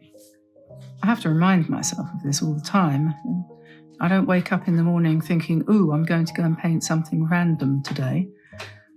I usually wake up in the morning and think, oh, for goodness sake, what on earth am I going to... No, I mustn't say that. That's also not politically correct. No, but I do, you know, I mean, we worry about how we're going to carry on, what we're going to do. But when you've had your first cup of coffee and your third cup of coffee, then you start to feel a bit more relaxed about the whole thing. And you say, yes, well, actually, like I said many times before, this is not about becoming the prima donna of watercolor art. This is about helping people to relax a little bit and live.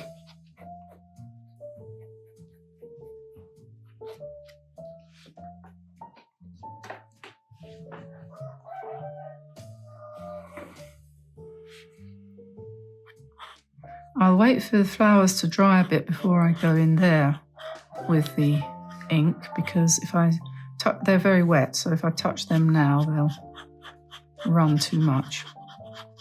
But I'm enjoying putting lines on these leaves and the stems, which is kind of transforming them from being just childlike lines drawn with a brush into being something that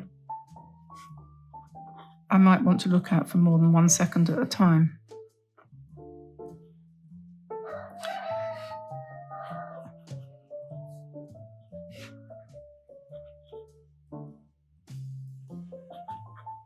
I think flowers are probably one of the most popular painting subjects that's out there, isn't it?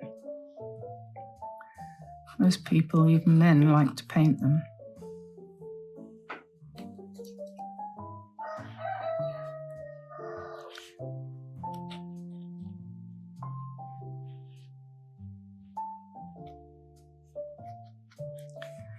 Okay, so I'm going to, this is called cross-hatching, by the way, when you do lines and then you come back and you go across them, that's called cross-hatching.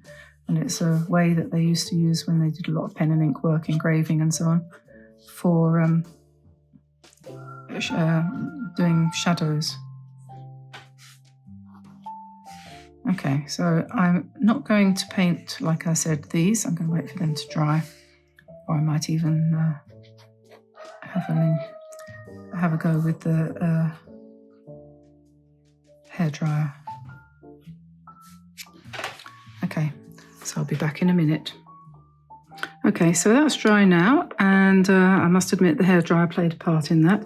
So I'm now going to come in with some more pink, and I'm just going to put some kind of, well, lines, I suppose, sort of thing. Because to just indicate the petals a little bit.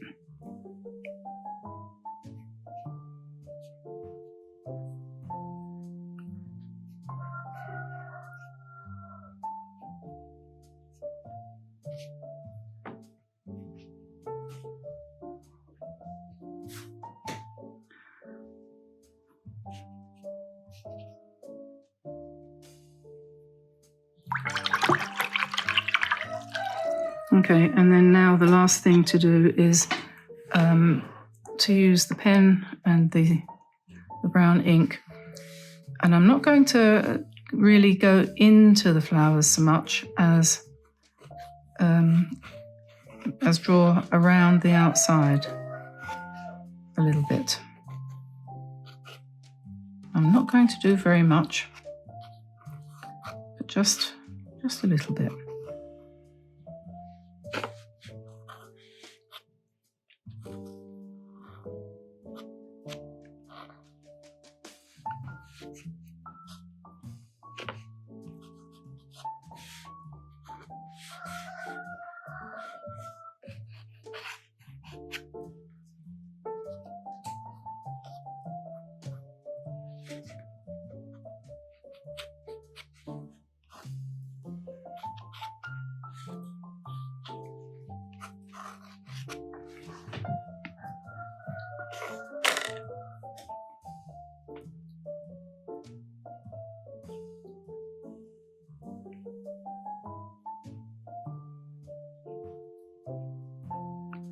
And then finally, a few little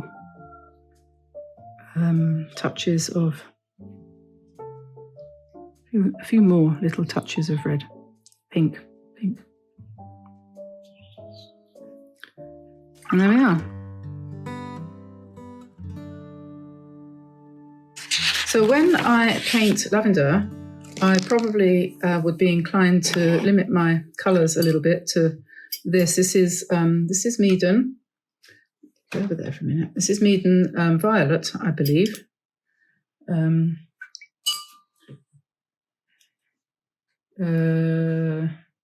Yeah, let me. My 8 pounds of palette here. Once you've got that in place, you don't want to move it. So this is the two violet-y colours that Meaden provide, which are quite good, I think, for lilac. Lilac? Well, yes, would be, but lavender even. And if you want to dilute it a bit, make it a bit greyer, just add a bit of green, and it'll go from being that to that. So you can mix and match, can't you? I mean, what colour is this actually? It's somewhere like that. And then, I need to sit down. So just dabbing in like this.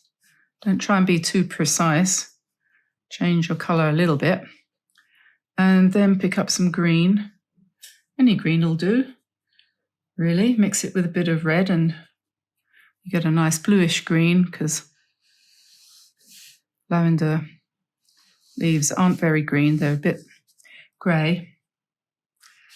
And you can emphasize that for the sake of artistic license, you know. So, or if you want to be a bit more accurate, just add a little bit of yellow and you get a green that's, you know, a bit more yellow. Ta-da, so to speak. And if it's a sketchbook, it doesn't matter. If a leaf goes squinky, there we go, that's a little bit greener if you want that. And we can go back to the lilac and paint lavender. Go back to the lavender and paint lilac or whatever. So that's me messing about, sketching, playing. And then we have our design here for our bookmarks. We've got 3 different ones to do. It's going to be busy today. So we'll take our washi tape, and this is a piece of paper, watercolor paper, Meaden, 100% cotton, not very expensive, about $16 for 20 sheets, I think it is. And let's divide. I know this is going to run out. I know it is.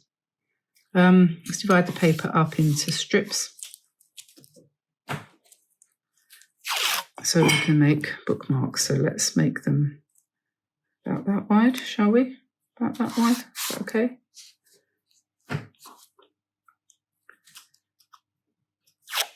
Oop, yeah, I knew that.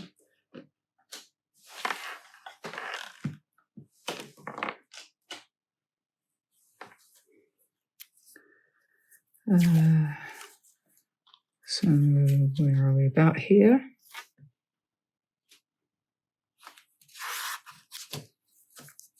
Yes, we could measure it.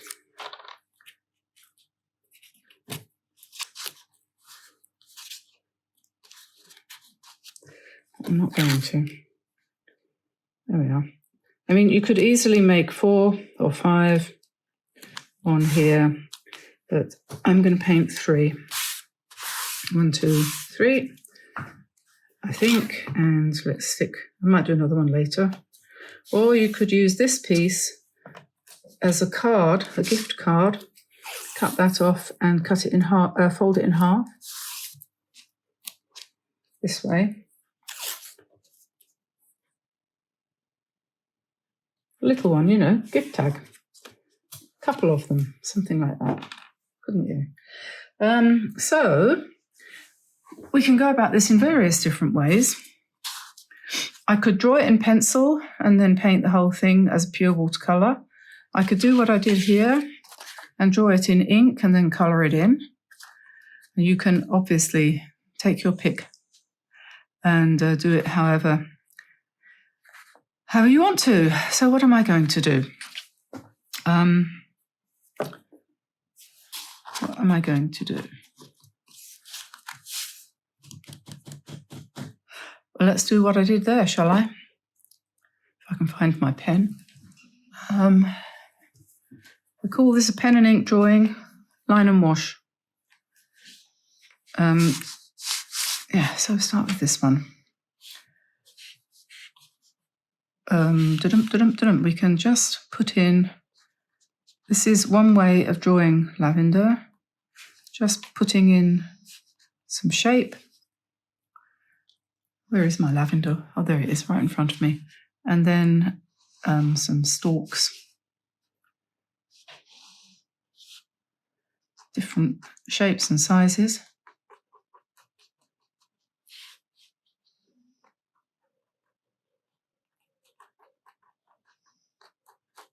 And we'll put the colour on afterwards. And in fact, probably wouldn't be a bad idea to draw the pot. You can have any kind of pot, whatever pot grows out of your brush. Brush or pen or whatever. Don't try and control it too much.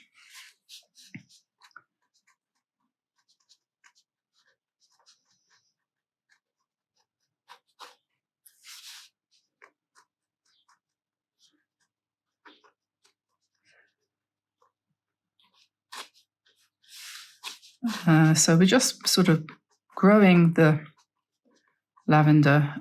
I'll try not to call it lilac too many times. Just growing it out of the pot for this one.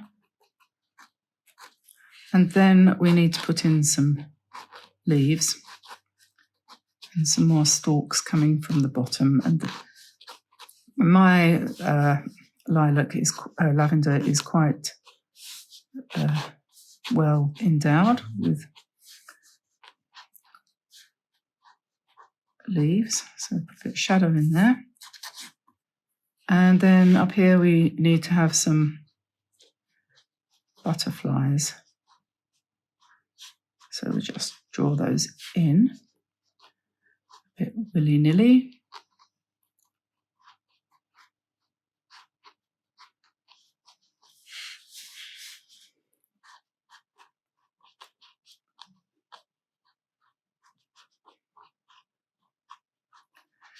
There we are, and maybe we might put some dots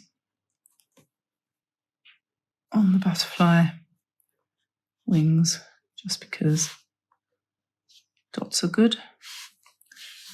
And maybe we'll put another one here.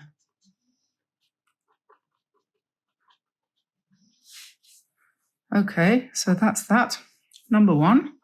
On my one here, I did another little sprig up there because there was space, but I haven't sort of left enough space for that here, so that doesn't matter, that's fine.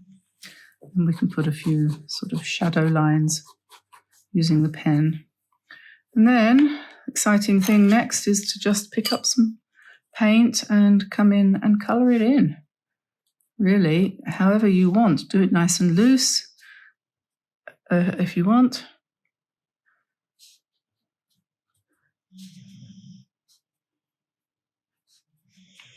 The effect that you get is going to depend on the paper that you use, and it's interesting to see how this is going to work out. And if you want to, of course, you can always come in afterwards with a little bit more paint, so you can have more than one layer. So that would give you shadows and more 3 dimensions. But I'm just doing this really quite quickly. And we'll pick up a little bit of, what colour shall we do the pot? Shall we do it in brown or green or greeny grey? There's always a tendency to sort of think, oh, you know, pots are brown. But I don't know, whatever. And then the butterflies can be blue if they want to be. Sort of turquoise is quite a nice complement to lilac colour of the lavender. So we leave that like that, just keep that really simple. Number 1. Number 2, I'm going to draw a sort of mountain scene. I'm going to put a hill and another hill and another hill. And then down here, we will have little kind of spray. It's a landscape, yeah? And up here, we will have some bushes. And here maybe we will have some trees.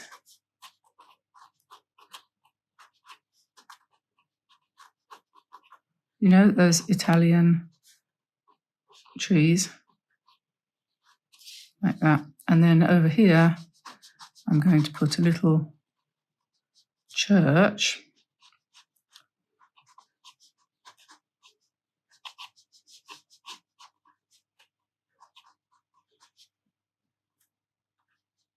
Just like that. And then we'll paint it. That's just our quick sketch. Let's start at the top with the sky. Let's go for cerulean and cobalt mixed together for the sky. We're just going to make it really dashing, smashing. And then, of course, the fields of gold are going to be greenish gold.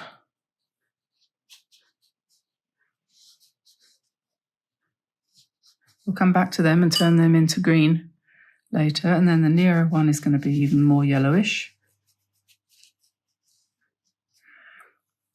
And so then we'll pick up a bit of dark green. Make the green dark by adding violet to it. And this is a kind of hedge sort of thing. And then we're going to pop in some lavender in the foreground.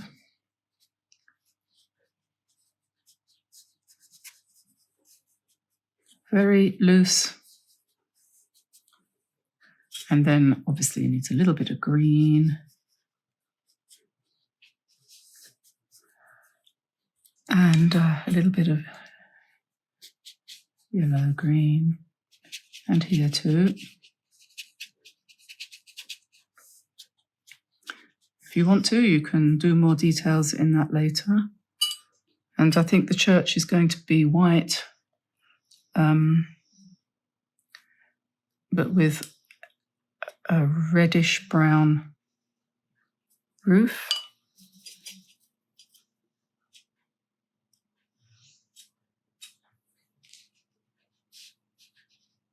Like that. Okay, that's number 2. number 3. Whew, it's getting hot.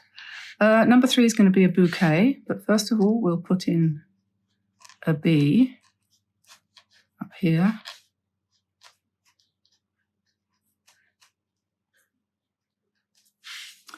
And another one down here.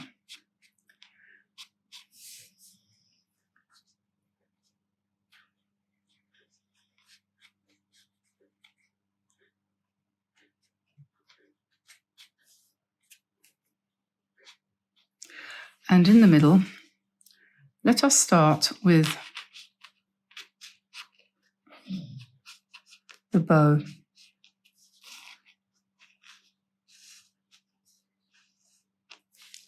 And then through the bow, we can put some stems and some leaves. And then at the top,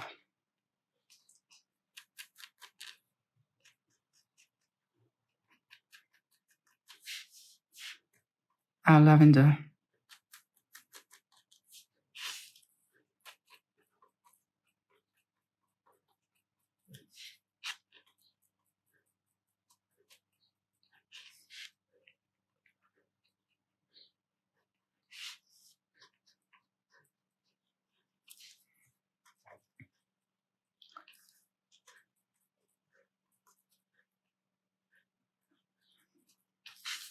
Ooh. Yeah, if you think I'm working fast, or if perhaps you think I'm working too fast and I could take more care, I could take longer, but I just wanted to do these quickly because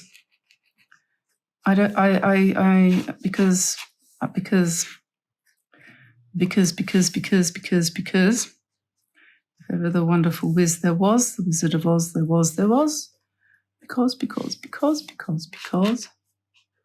something like that. Anyway, there we are. That's that. And I'm going to colour it in now.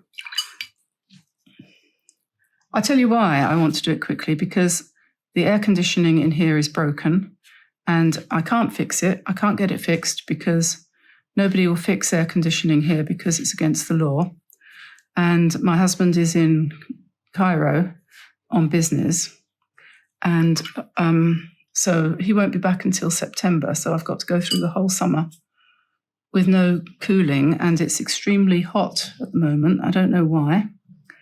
Don't know what's gone wrong with our weather. But anyway, that's another story, isn't it? So I need to get this done before it gets too hot. And I have to go back to the house. And I'm thinking, I don't know, I might have to move some of my painting things into the house if this continues, because I'm not sure how long I can carry on doing it. But it's not that I'm not saying I'm going to stop doing videos. I'm just saying I'm not sure if I can carry on working in the studio while it's so hot. Surrounded by animals, 3 dogs, 2 cats. Everyone's happy, nice and quiet. Someone in the garden doing some work, putting up a fence. Tamsin's weeding, and then she's going to walk the dog. I'm doing this. My ears are still blocked up. If anyone has a solution for why that is, I really would love to know. I think it's just pollen. I'm just putting some little spatters on that one. And now I'm going to take, what am I going to do? I'm going to take off the tape. Am I? Am I going to take off the tape? Yes, I think I am. But I'm not going to take it off back here. Let's just, what am I doing? What am I doing? What am I doing? I'm just going to take the tape off.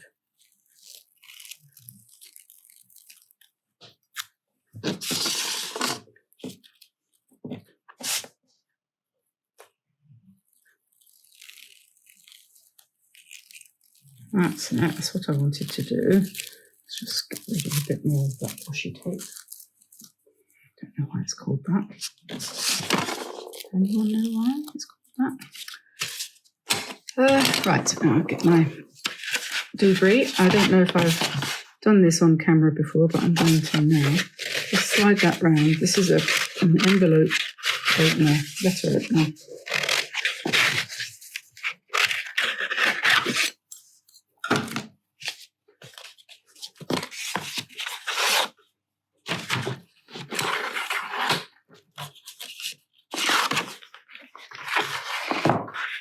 These are probably some ideas. Use a metal ruler for this. What was I going to say? Some ideas for quick ones. Quick bookmarks.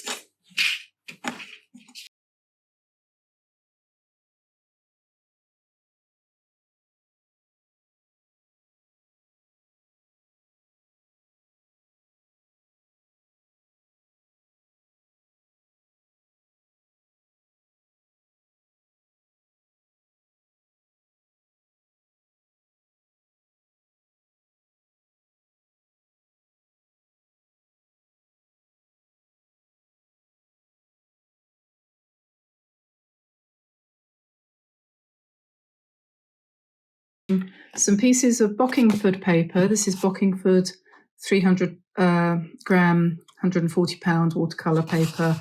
It's cellulose, it's not terribly expensive, and if you use this, you'll get nice watercolor effects that you do with any watercolor paper, and you can use it either as it is, fold it in half, or else cut it out and stick it on a pre-made card with a matching envelope. It's up to you, obviously. And I'm also going to quickly do a bookmark to match, which I'll talk about in a sec. I'm going to use my Kuretake paints because they are nice and bright, and I like these little rectangular pans. It's nice and controllable. I've put some blue tack here to hold these into position on this palette, so that I've got somewhere I can just kind of check what colour I'm playing with, and it keeps it in position, so that works quite well. This is a Meaden palette. I think Meaden do one like this. This is an old one, actually, having said it's Meaden. It's not. This is Winsor & Newton. I don't know if they still make them.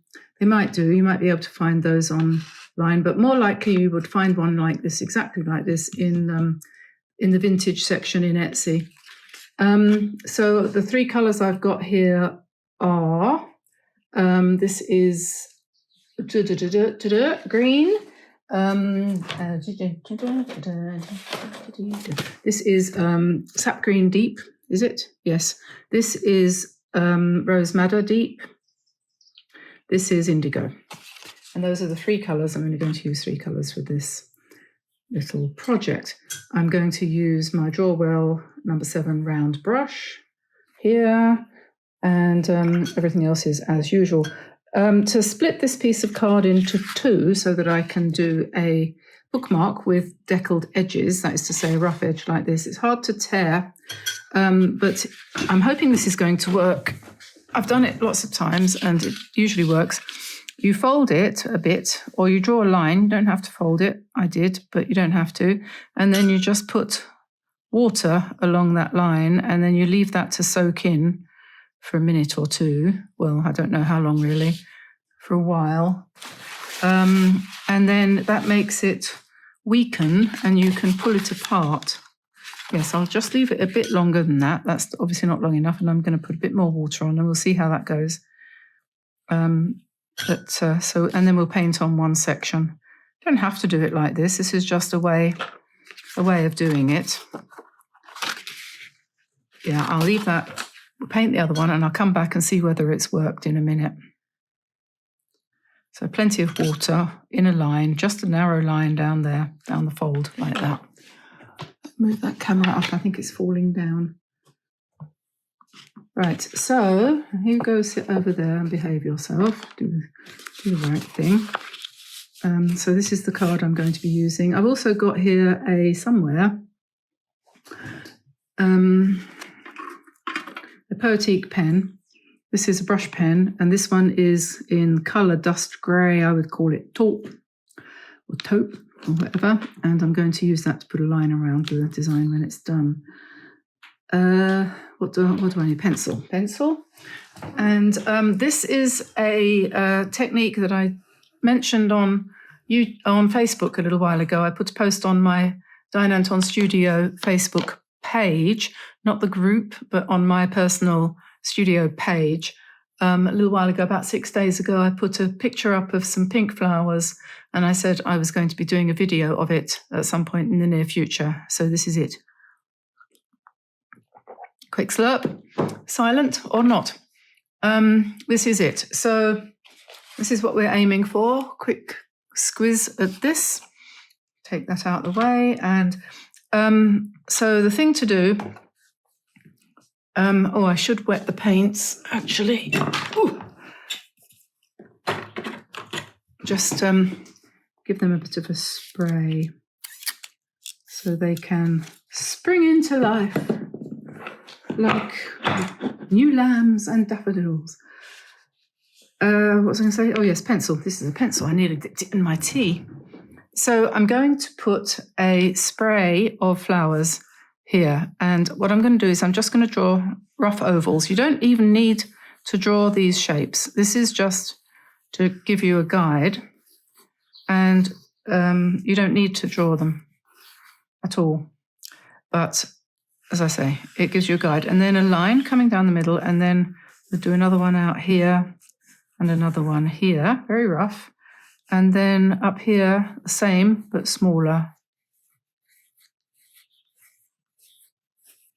Doesn't matter how many circles you do, whatever you feel like. That's just to give you a sort of guide.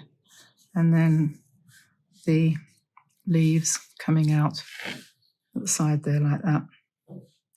And if you look at it and you think that's not quite what I meant, and you can make an alteration. That leaf can go there.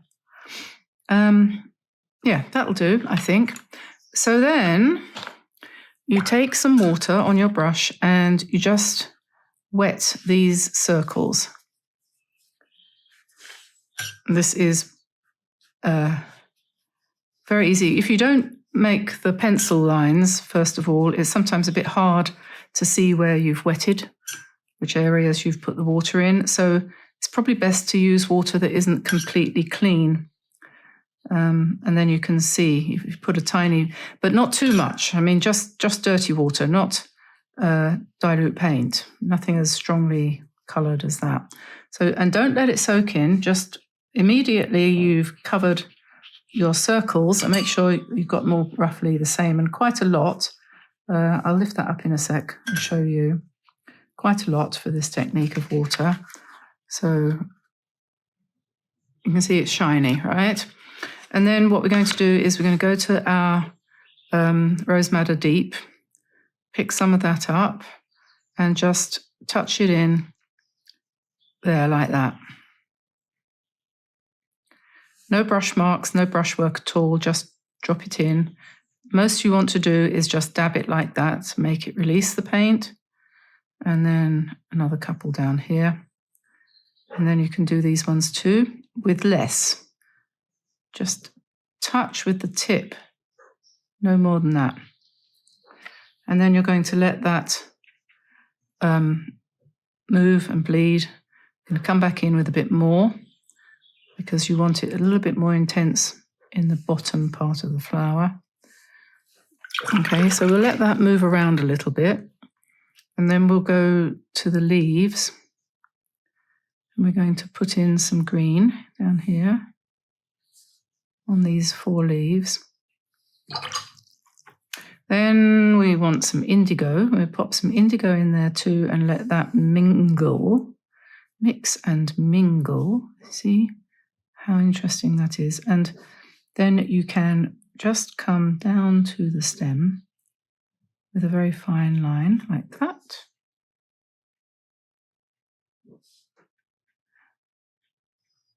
To make that go round a little bit further.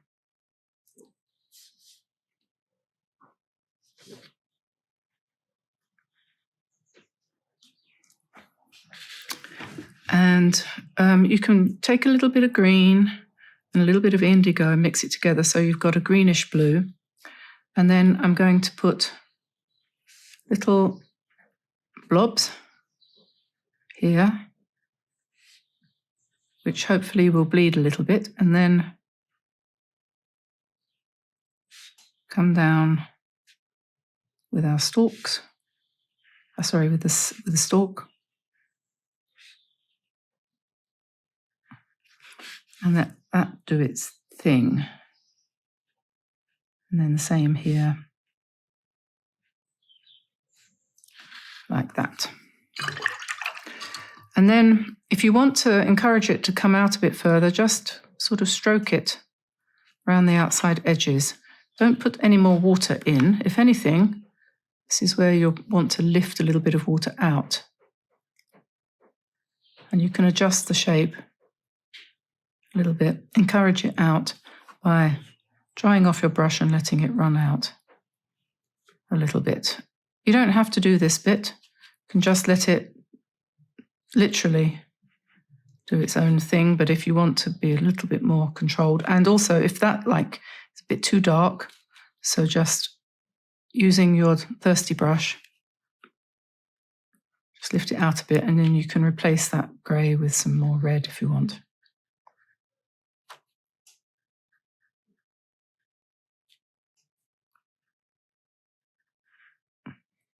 So that's all you do.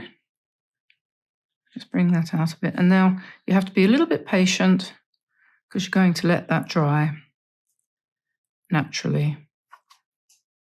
And wherever you feel you might have a little bit too much water or a little bit too much paint, just make your brush thirsty by wiping it on a towel or paper towel, which makes it suck up the paint. So there we are, that's that one.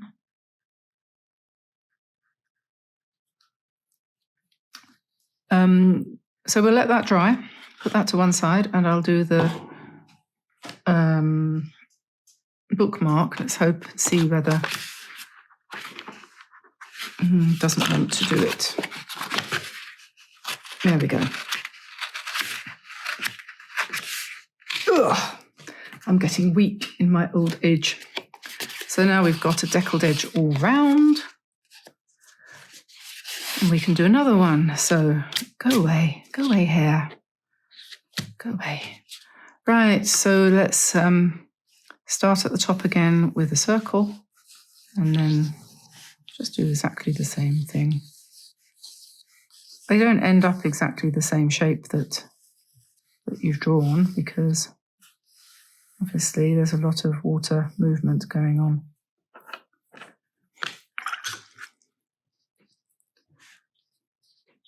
So we'll pop in water.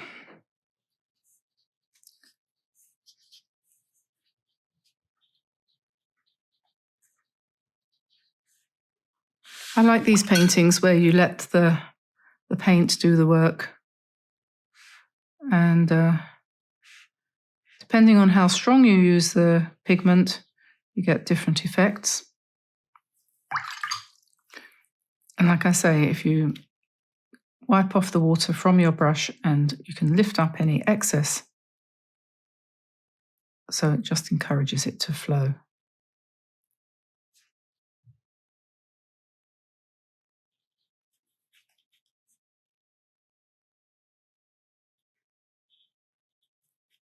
You'll find your own technique. I mean, there are lots of different ways of doing this.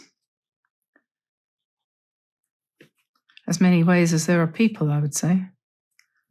This one's going to be a little bit different from the other one. And that's all good. That's what we want. We put some green in there. And then some, I really like adding indigo to green. I think it's quite, what's the word? I like that combination. A bit more indigo there, perhaps. And then we'll give this one the same kind of idea, little stems, and we put droplets of indigo there. and then join it up.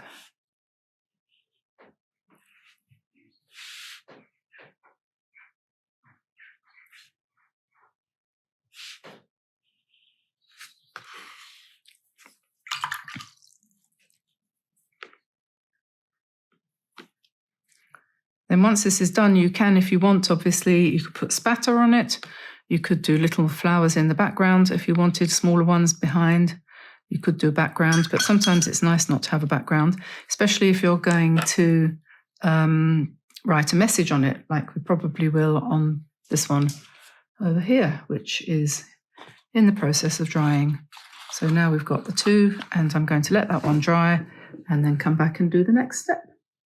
Okay, so it's all nice and dry now, so I'm just going to rub out all of the lines that I drew as a guide in the first place, and most of them will, because it's very lightly painted, most of the pencil marks will just rub out from underneath, even from underneath the paint. It doesn't, it's not a problem, so that's all fine. And this one too, now it's dry. Make sure it is dry. You don't want to smudge your paint. Anyway, so that's fine. And then I sit down carefully on my chair to avoid shooting across the room, like I said the other day. And then you could use any pen for this. You can use a black one or a like this, just a fine liner, or this is a sepia coloured fine liner, which would also work, or no, not that, a Fudenasuke brush pen, one of these ones by Tombow. Could use anything, but I just happened to pick up this one here, which is a kind of taupe colour, and I thought that it would look quite nice to just draw a line around, to do it freehand. So it's wobbly because we're going for imperfection these days, aren't we?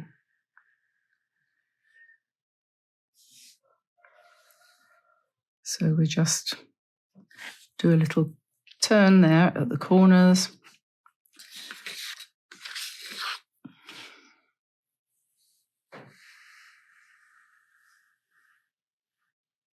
My husband's just walked in with a new printer. We've got a house full of technology, and the printer that we had is working fine as far as I was concerned, but he got annoyed with it because it wasn't doing good enough copies and also didn't pick up the paper easily enough. And so now we've got a new one, which is nice. I'm not ungrateful. I hope he's going to set it up though, because I don't want to have to do that. Okay, so there we are, and then you can write your message on here. We could write, welcome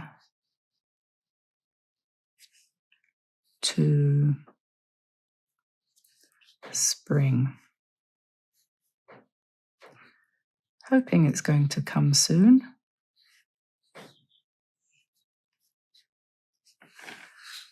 Or you could write Happy Mother's Day, or whatever you wanted to write. This one we can do similar with, I'll try and do it a bit more quickly. And when you come down, if you get to, like that, just go past it. Just go past it. Like that. Because you never know, you might like that effect.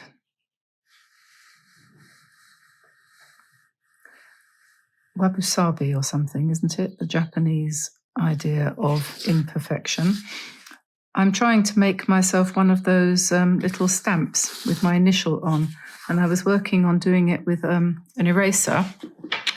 This is just an eraser, and I carved a Japanese letter, not very well. I don't think it looks much like Japanese, but so I'm just inking it with my pen.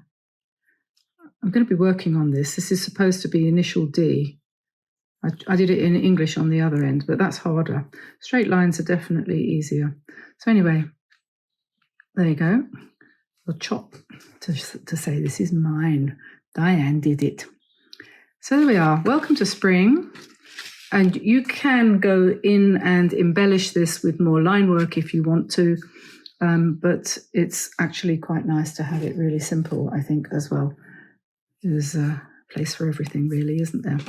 So what do you think? Not too bad? Oh, I forgot. The bookmark needs some string. Lest we forget, let's just put a hole in the top or bottom of the bookmark. Depends which country you come from. I'll put it in the top for now.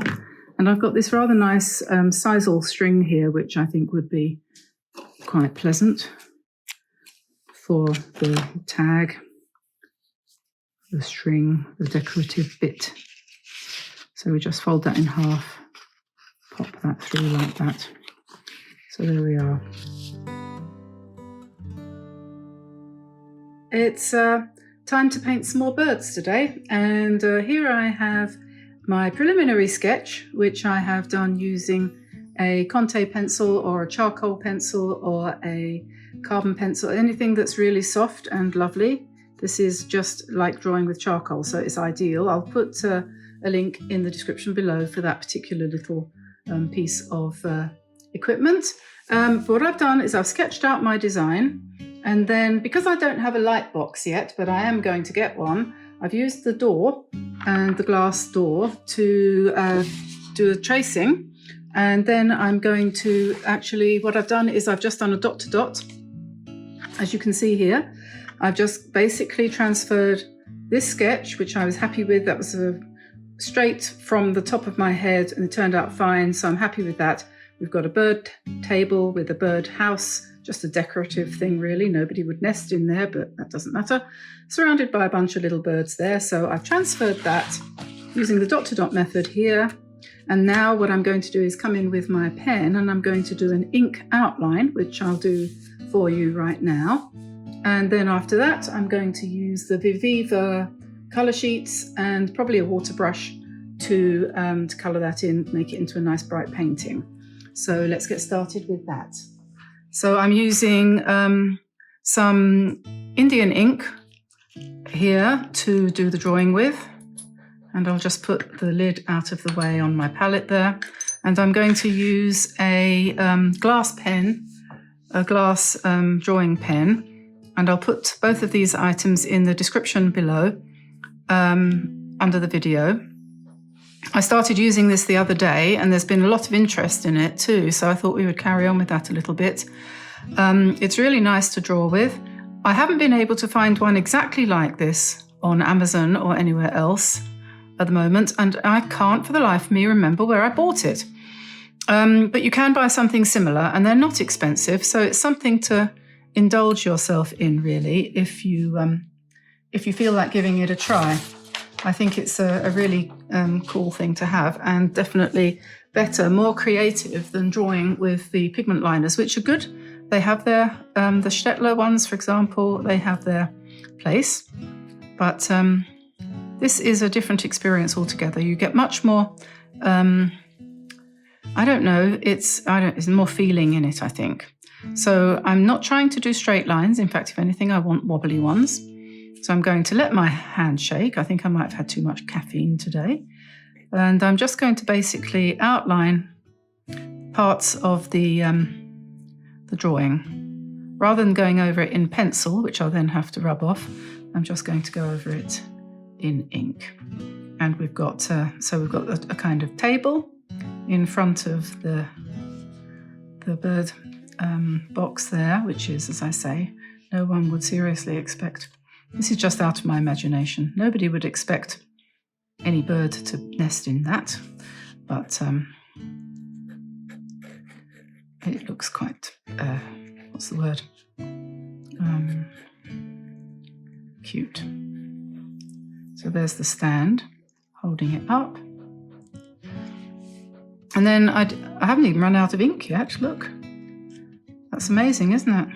And then I decided I would put a little branch in just behind the bird table. So we're just going to drop in the outline of a twiggy branch there, and the birds will be sitting on those branches. Let's hope this works. And then we have another one coming up here.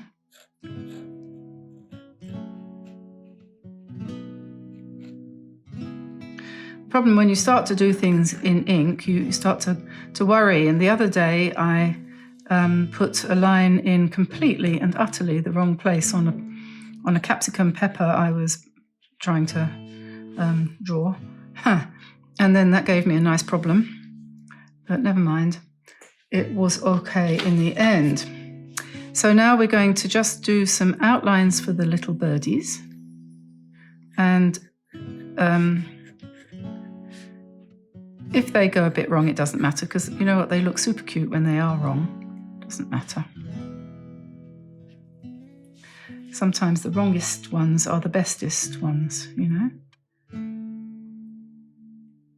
Just remember to put the eyes really close to the nose, to the beak, and then you get a kind of cute look. Don't forget their tails.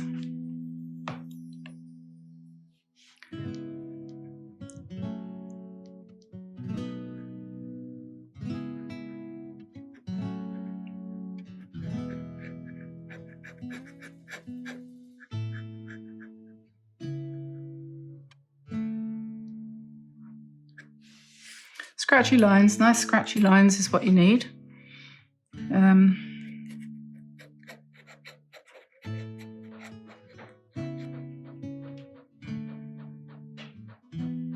Going to use the Aviva colours for this because they are nice and bright,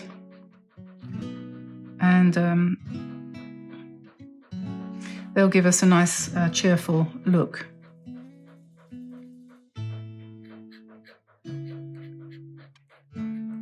Might make this one a robin.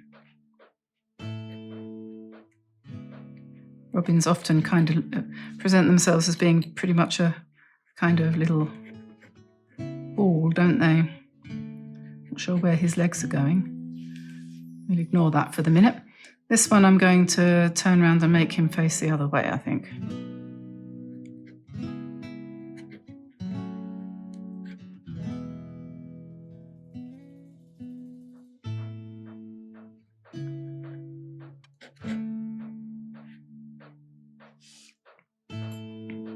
This one's coming in, flying in. Looks like a small jet. Not very good at drawing flying birds, but the more you do this, the better you'll get at it. And that's a fact.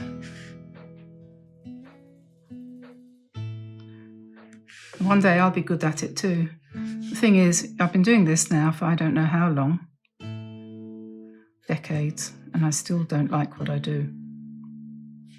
So don't be downhearted if you've been doing it for a week or a couple of days and you can't do what you like. I think I need another one over here. Maybe one kind of hanging off the side here. Maybe like a blue tip might.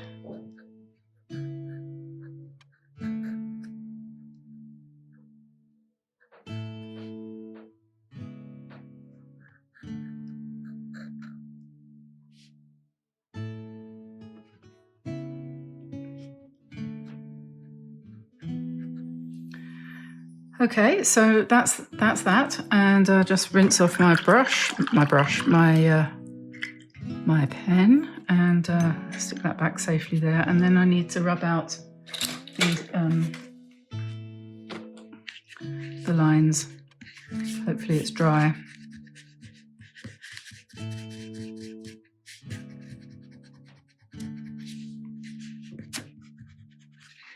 Always a good idea to put the lid back on your bottle.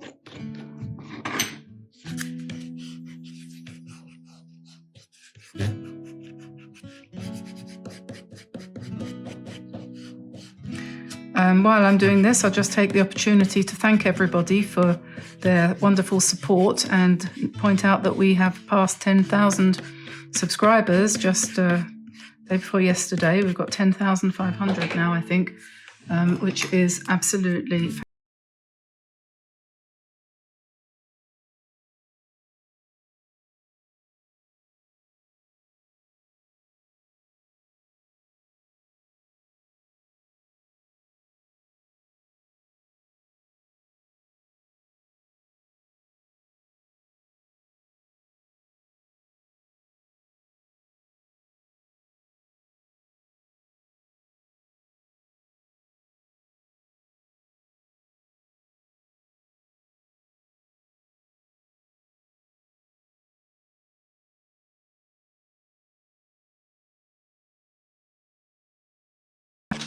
So sign up, everybody. Join our channel membership if you want, and then you can you'll get extra perks like emojis and icons and special membership of the special private members YouTube channel. What do you call it? Channel. Facebook group. That's it. Right, I think that'll do. Now, where's my water brush? Is here. Let's put this away safely. And like I said, I'm going to use the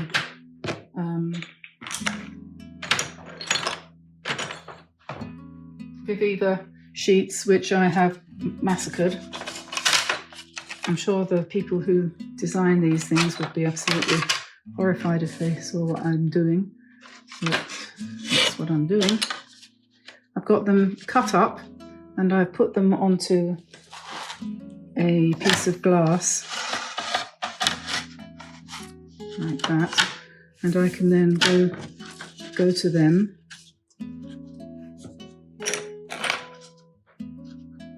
more easily than when they were in their little booklet. I probably need a little bit of a palette to mix the colours on, but we don't need very much. So let's go for, and I do need a piece of paper to test, don't I? So we'll put that there. Okay, so let's start by painting the house, and we need brown really, I suppose. I need to just find my brown, which is somewhere around here. There's black. There we are, brown. Put some shadow in the shadowy places.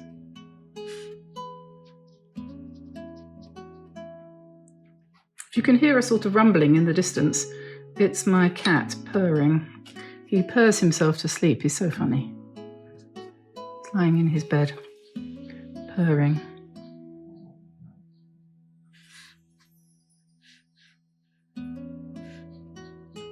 He's a very happy little push. Little pushty cat.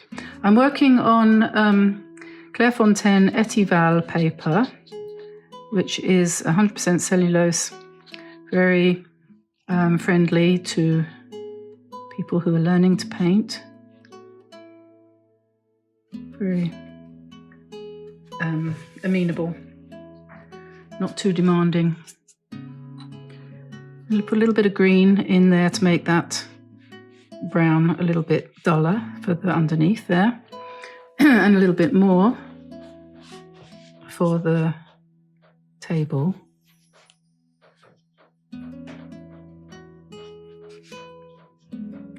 And a little bit more still to make it a bit darker around that side. And a little bit more still for this side here.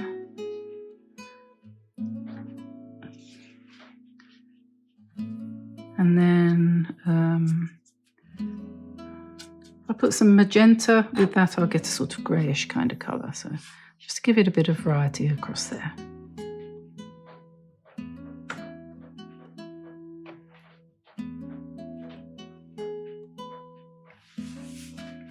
Okay, so then our twiggy twig twig. We might want to do that in some kind of dark brown too. So I've mixed black with orange. To make a nice brown. And then I'll put a little bit more blue in there for this one. So it's a slightly greener tone.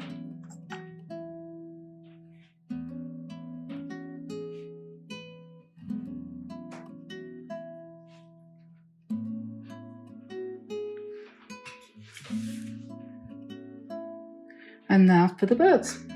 So let's look for some yellows.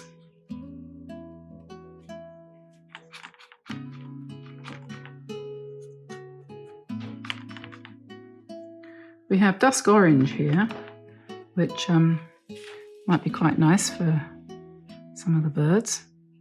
So we pop that in. And then let's make his back brown.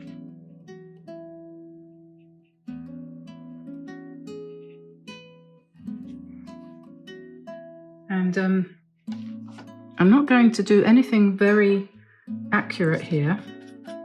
We're just going to make them fun. So this one will come in with some lemon yellow, then maybe some orange, which will drop in at the top. And then maybe, oh, that's green. I don't know if I want green. Not yet. We'll work on green later. And then the brown here. And make his tail brown. And the one in front here, I think he ought to be blue. What do you think? Very good. Oh no, I said that was going to, no, it can't be a robin because the red won't work. So it'll have to be a bluebird. So we pop the blue in all over him. And then maybe we'll add some darker blue on the top. And the tail, and maybe some Persian blue or something like that to give some contrast. Okay, and then let's do, what have we got? We want a pink, so magenta. We could put on this one, that's magenta.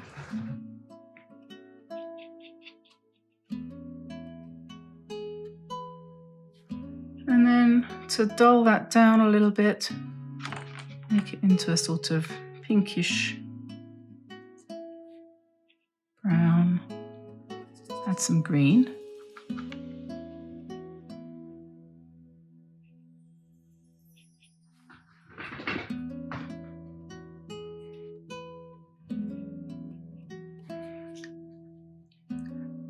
This was going to be a blue tit, so we'll come with blue again here, but light. And what's the colour of a black? The back of a blue tit is kind of blackish, isn't it?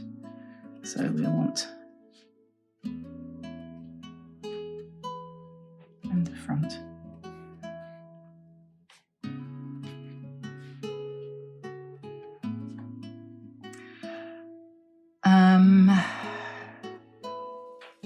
Let's see.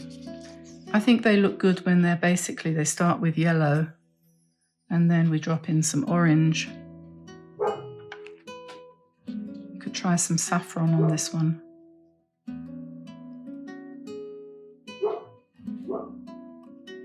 And saffron and black again is going to make a sort of brown.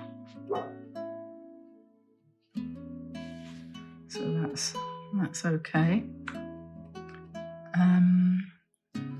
We go saffron again over here. Shall we pop in some green? Like that. Maybe we'll do this one. No, this one. We'll do this one green. With how about a nice dark blue back area there. That looks quite nice. And then how about we make this one the robin? So we'll go for vermilion for the chest. There we go. And then a nice dark brown for his back, which is black with vermilion. Black and vermilion.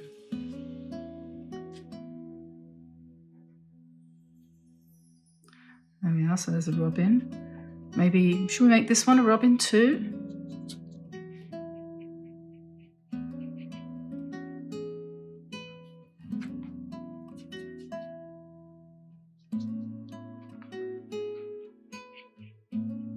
There we are.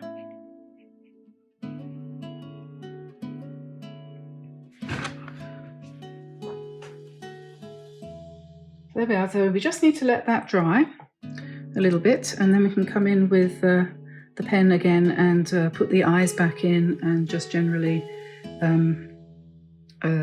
focus that up a bit. And I think it's possible that it might be a good idea to put some background in.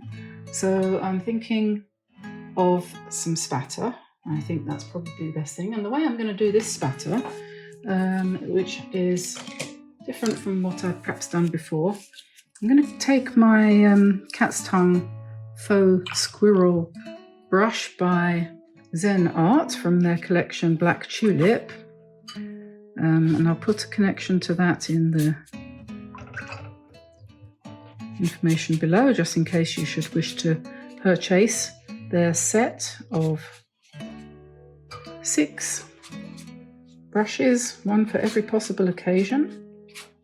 Very good, very inexpensive. Now, as I'm doing this, the water is touching on some of the birds and some of the furniture on here, and we're getting a little bit of run, which is good, because that's what we want in the background. We want some spatter. So I'm going to go to my, again, the Zen Art brush. This is the Rigger, and I'm going to pick up some dark green. First of all, I'm going to drop that in. And where the paper is wet, you get these nice kind of starbursts, and where it's still dry, you get quite sharp little dots. So that's a nice way of giving a good texture in the background without too much trouble. So you can do that. You put some in first layer, then you let that dry, then you can come in with another layer of sharp dots from your Rigger brush. Now, before we go away from this, I need to darken some of this, the birdhouse. So just to put the shadow in under the eaves, like that. So we'll come in with the dark brown.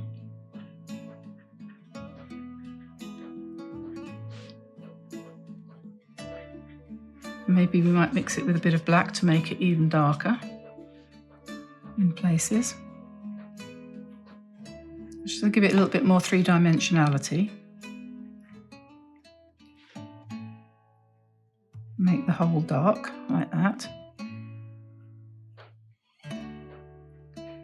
And then we might want to try to kind of indicate that it's made of wood by giving some lines a little bit like that. And soften them up.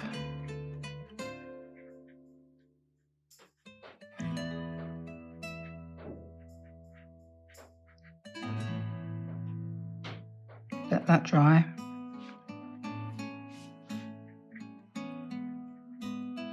And then probably want a little bit of dark here, where we've got the shadow behind there. And down here. Just to send that back a bit. Okay. And then if we wanted to, we could put, using something opaque, we could put some seeds, or it doesn't have to be opaque, we could just put some seeds on here, like that. Okay, now I'm going to let that dry, and then I will come back and finish it when I do a bit more spatter, sharpen up the faces of the birds with the pen, but I can't do that until it's dry. Okay, so this is all perfectly dry now, and I've just taped it down a little bit with some washi tape to make sure that it doesn't move, while I just put in the eyes again, which have got a little bit lost while we were painting. So just popping those in again so that they can be seen. And there's my two robins there. And I think that that's okay. We might want to just do a few more scratchy lines in some places, perhaps to emphasize the beak a little bit. And just sharpen up the beak and make it a little bit more pointy. And I'm using the Staedtler pigment liner for this because it's a bit more predictable than the glass pen, which is great for random lines, as we can see, because I'm really quite pleased with the way these scratchy lines have come out. And so yeah, we might put a few scribbles onto the twig just to give some texture to the bark on the twig. A little bit of shadow too underneath the birds that are sitting on there. And I like the way I've got one twig which is kind of bluer on this side than this one, so you've got the cool to warm transition between the colours there, which is so important in making a painting come to life. If you look at any painting that appeals to you and you wonder why, and you try to analyse why it is you like a particular painting, you might notice that most paintings that appeal to you have got, one side has got a cooler area, a bluer or a colder area, and the other side has got contrast. The eye responds well to that. And yeah, so that's something to look out for if you're ever in the mood to sort of analyse why you like this or that painting, or what it is about a painting that you do that turns out quite well, and you think, oh, why does that one look right and professional? And why does that one not? Okay, so that's it. I'm not doing any more on that. I'm going to leave that as far as the ink goes. And then I'm just going to put in, like I said, a few more of the green spots, and they'll come in nice and crisp because the paper is now completely dry and we don't get any more smudging.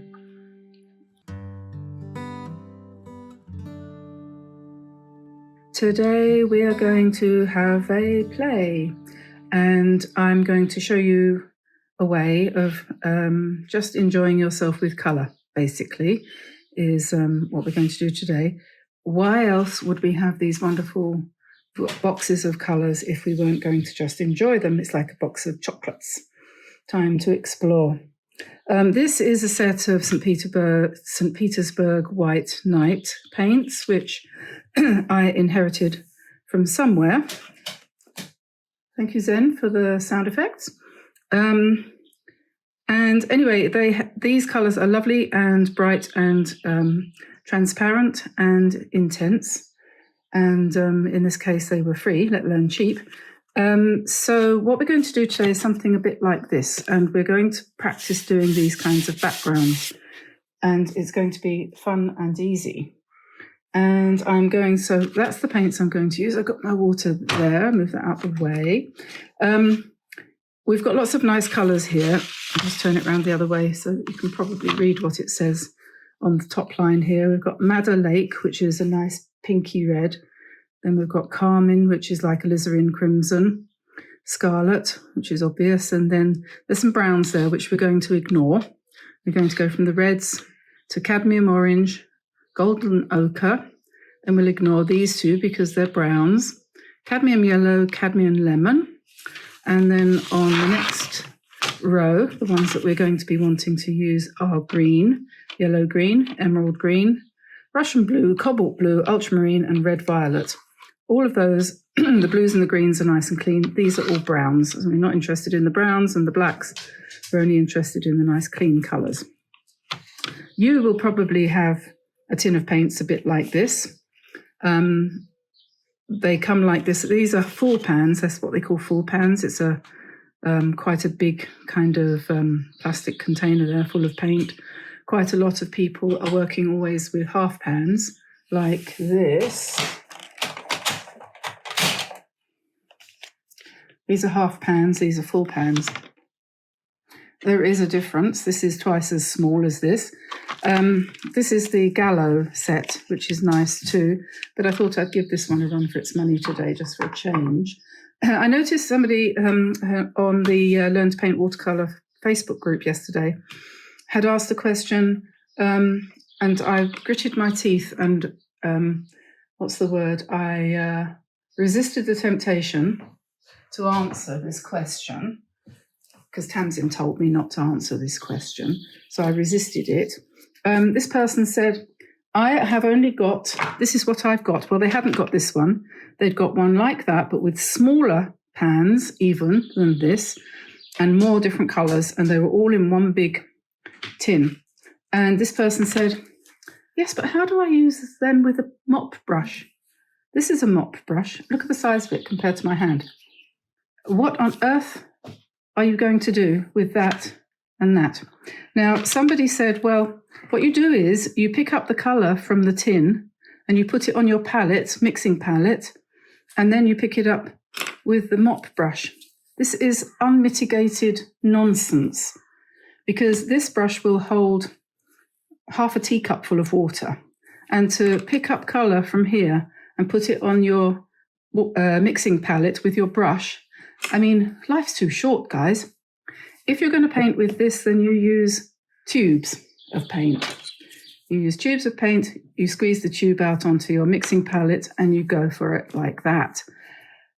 I've shown you how to do that several times. There's quite a few videos. Early on, I was doing a lot of that more than a year ago to show people how I actually paint when I'm painting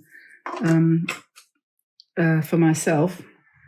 So if you want to find out about that, drop a message in the description below and I'll link you to some of the videos where I'm demonstrating using the mop brush.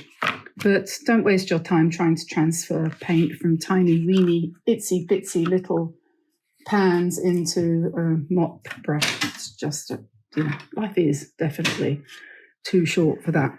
And it would be inhibiting. It's ridiculous. But what I'm going to do now is something completely different. This is the last sheet in my pad of Bao Hong watercolor paper, which I have a kind of mixed relationship with. It's not too bad, but I'm not going to run around buying more of it. But anyway, so what we're going to do is we are going to travel along the colours here, and imagine that we were going to, let's say we were going to make 2 bookmarks, let's say, for example.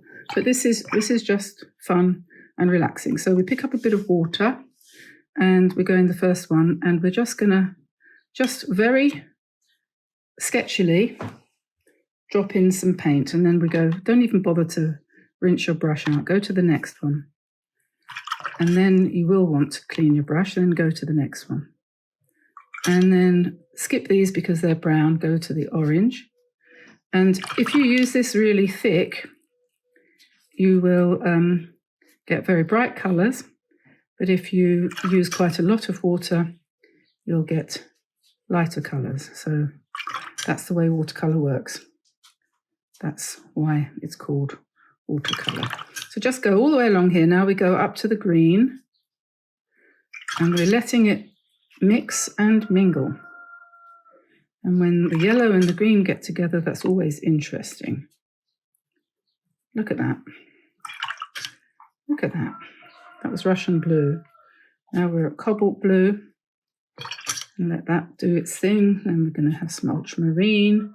Look at all the differences in those colours. And then finally, red violet, as they call it, at the end. And then we're going to let that dry. And now we'll do another one underneath. We could probably fit 3 in, but I'm going to make a bigger one. Just a bit bigger.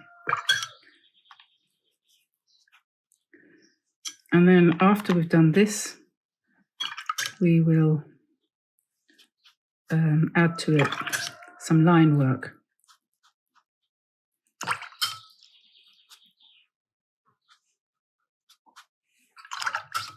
You can come along the top here and let that run upwards a little bit if you want.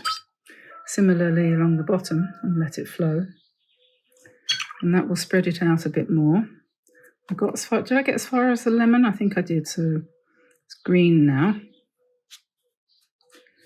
I think that's a splendid colour, that one. And they just go so well with the yellow. That's just actually a very exciting mix. And then those are the best 3 colours of that type that I've come across anywhere. It's cobble, and this is ultramarine. And then we'll put some red violet at the end. And I'll just go along here and let that blend like that. And we'll come along the top as well. I didn't do that on that one on purpose. I just didn't want to do it on both. So we've got 2 different effects there. We've got this beautiful rainbow, and then this one is a little bit more diffuse because I've let the edge, you see what I'm doing? This is just clean water on my brush, and I'm just going along and letting the water flow out. And that gives it a little bit more breathing space, so the whole thing will be more, what's the word, open, a little bit paler. But I'm not going to add any more water to it. I could, if I put water in there, I'd get lots of backgrounds and blooms, and you'd get a more interesting effect. Perhaps you'd get more of this, but you don't necessarily want that. In fact, I can probably correct that a little bit, but you need to be really careful when you try to correct any backgrounds, because chances are you'll make it worse. But this doesn't matter because we're going to draw over the top of this anyway. So now what I have to do is let that dry, and it needs to sit for a bit because these colours are going to carry on moving. If you put a camera on that and did, a time-lapse film, you'd see the colours moving. I must do that sometime. So anyway, that can go over there on the table. And then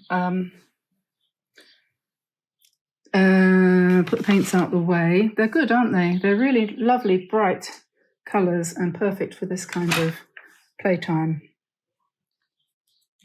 Okay, so now I'm going to grab my 0.5mm nib pen, and we're going to do some flowers on this one, which I prepared earlier. It's not quite the same as that one, but it's done in exactly the same way. Obviously, there's going to be a slight difference. And there's a lot of things that you could do with this, but the first thing that I'm going to do is I'm going to cut it in half. Actually, I'll use a knife, which means I'm going to have to grab a knife over here. Right, let's cut that into half.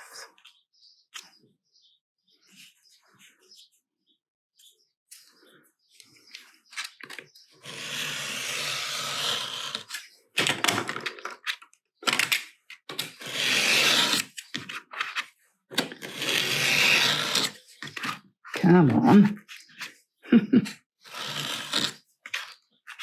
Come on, we lost a chicken last night. One of our hens died. Hope it wasn't the heat, but, these things happen. We're down to 6 now.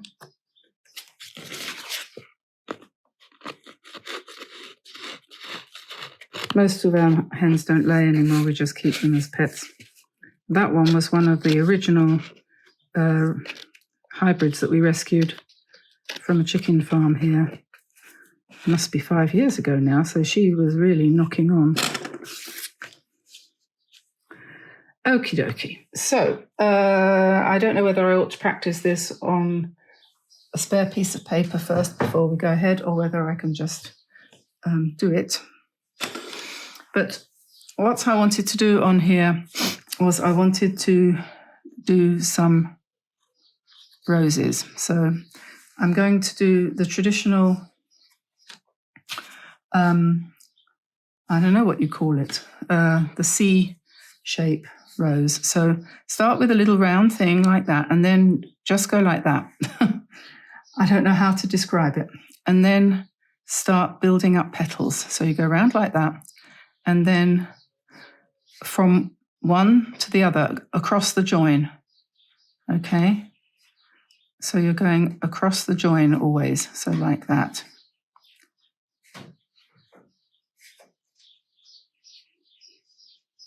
And that's all you have to do.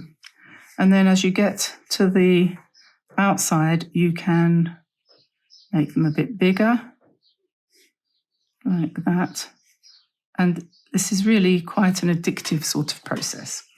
And then you just put a straight line as far down the paper as you want.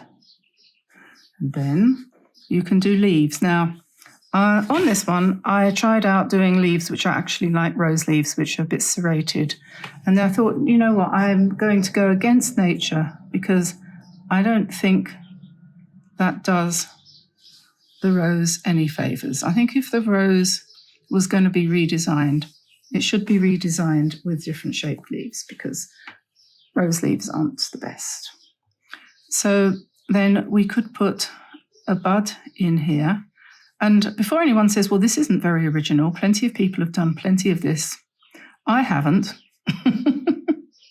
So I am just enjoying myself doing something that I haven't done before. And I thought you might like to do it with me. And, you know, it's fun. So we'll do another one here. So a little sort of dot and then 1, 2, 3, like that. Looks like an eye. And then just go round and then like that and like that. And you have a sort of rose. And then you come down with the stem. And you can do the little sepals here. And we can put another one here. So little dot and then 1, 2, 3. That's the way I've been doing it anyway. And then one round like that. Round like that.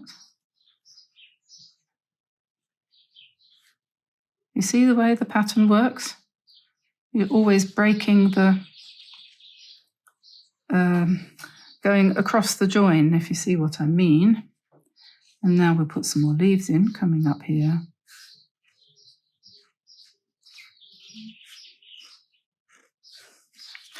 And you can shade the leaves like this. If you want, you do the whole leaf.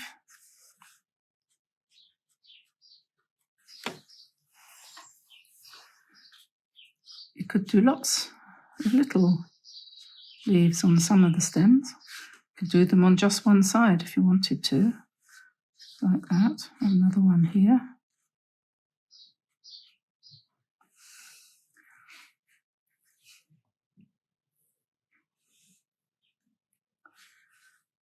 And then, you know, this is the kind of thing that you can just do whatever you want. You could come in with your white pen if you want, and you could do some of these leaves in white,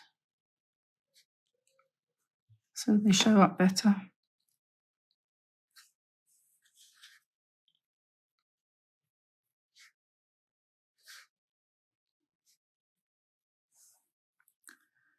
Do another one down here.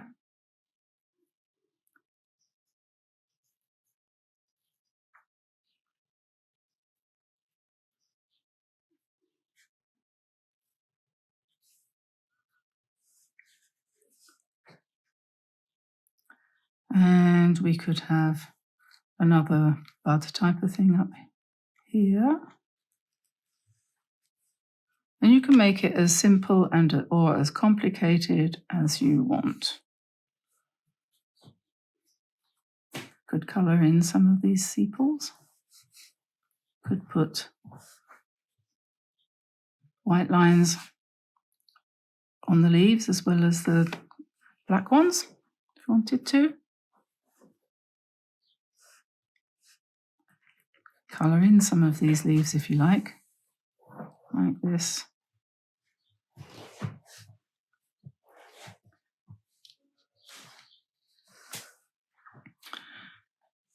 And you just do whatever you fancy, really. You know, you could say, oh, it should be, keep it simple. Keep it simple, stupid. Who said that?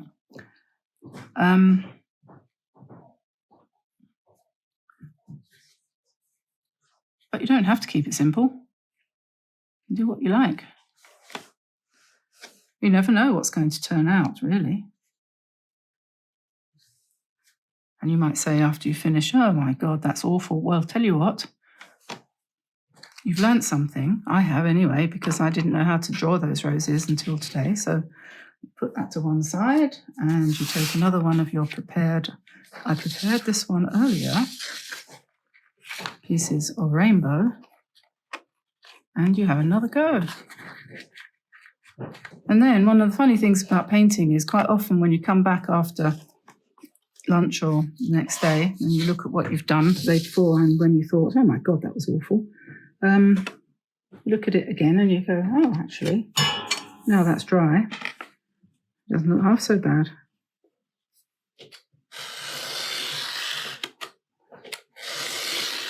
Anyway, who cares? It's not as if we're trying to save the world with our art, is it? Maybe we are.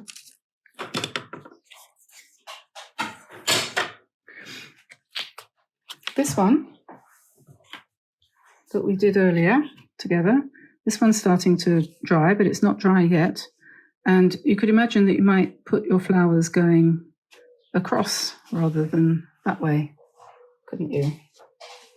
Okay, well, we're going to do this one next, but I'm going to set that there and come back to that in a second. Okay, so you can see I've just carried on embellishing this one with white pen and black pen, and I've also been using some of these felt tips from Pertique to add a few leaves and a few more dots and dashes and things like that. So I've made this one quite complicated, and I think we're probably finished with that one now. I did put some colour behind those lines to just give it a bit more interest. And then now I'm going to pluck up courage and move on to this one, which is the original. I've been practicing. What I have been doing recently is trying things out on a photocopy. So I've been making photocopies of these things and then trying things out to see what I like about the different options, different ways of doing it. So yes, so this one I thought, I'm going to sit down, excuse my hair, and yeah, let's find the black pen again. And I'm just going to go for it. I've just had my lunch, so we should be able to cope with this now. I just need some cello tape or some tape of some sort to, what have I done with it? Just a second.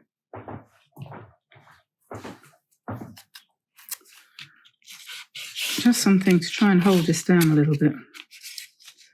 This particular washi tape, I don't know whether it's because of the weather, what it is, but it's not sticking very well. I think it'll be okay though. Okay, so what we could do here is several things we could do here. I don't know. I'm going to wing it. I'm going to do roses because I've been practicing these roses. So we just draw a little dot, a circle, and another circle, keeping the dot sort of asymmetrical. And then come round like that, and round like that, and then all the way around like that. And you've got a sort of rosebud. And then from, say, just off the middle of one of these petals, go round past the join to the next one, and then go back a bit, come round like that, and like that.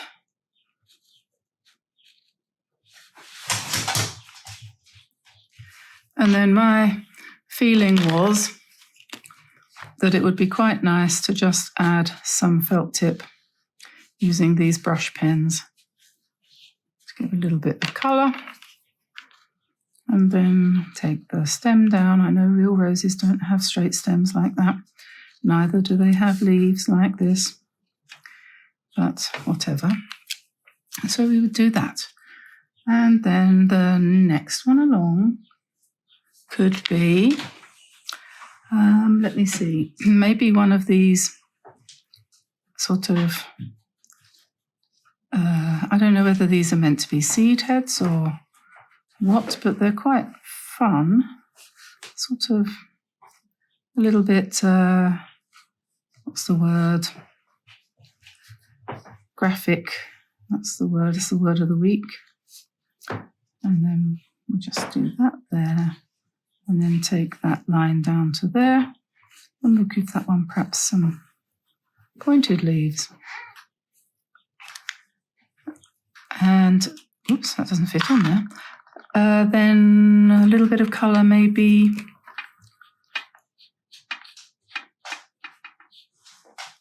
Do that with watercolour just as easily. It doesn't need to be the brush pens. This looks like this wants to be a place for a flower, doesn't it? So doing the same kind of thing.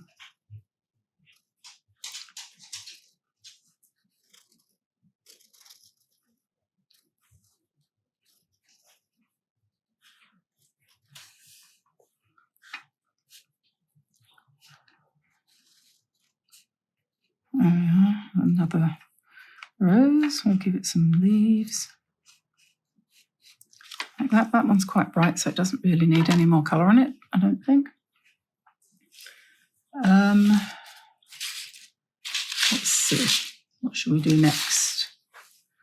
Maybe a taller one, put the stem in first, and then perhaps we'll just do some nice big thingies like that.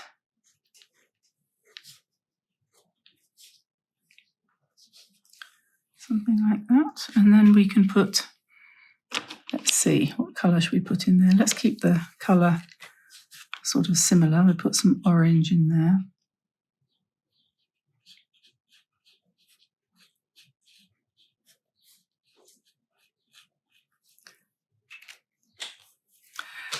And we could, at this point, then grab the, if we could find it,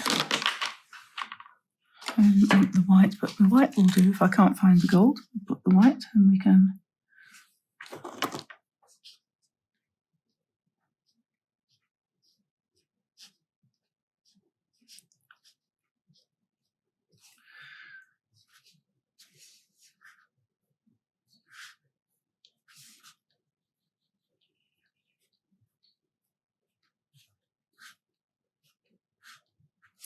and put some nice dots in. I want my gold pen. Where's my gold pen gone?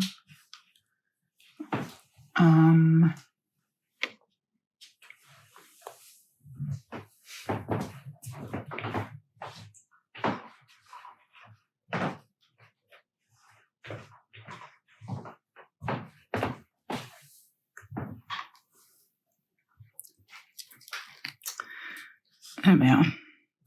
Okay, yes, I wanted to make these gold, so we just go over the black.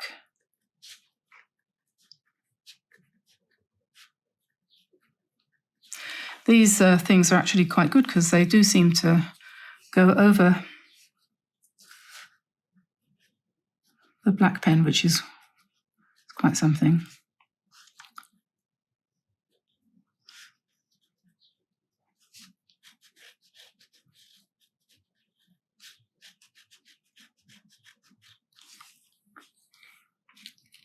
Okay, and then the next one. Ooh, what shall we do for the next one? I did some practice ones earlier. I'm just looking, see if I can find it. There was a particular shape. Oh yeah.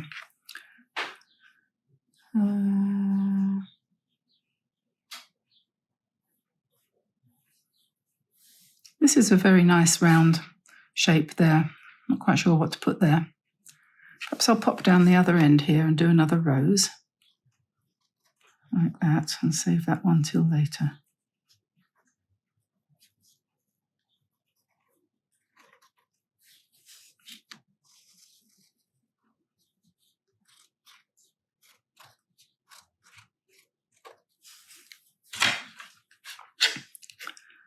And perhaps I'll do one of these, but with white.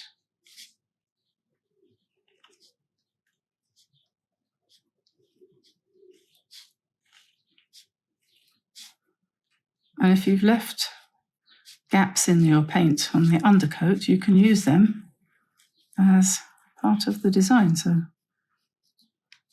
that can be the base there. And then you could have 2 leaves, one there, and make them white. There's a white leaf as well. And the white shows up nice. You can have a white stem. I think it's time we did a rose here in white.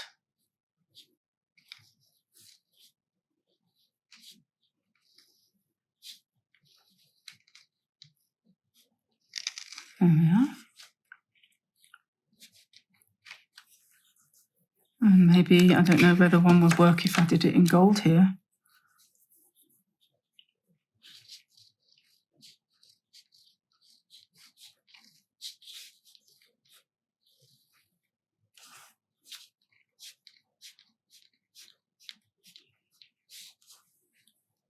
Maybe.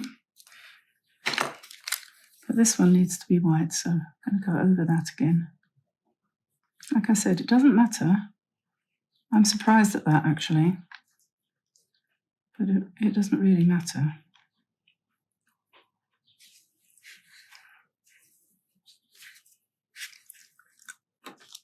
And then I think we'll do another one a bit like that. So we'll have a nice big leaf petal like that. Make it overlap that one.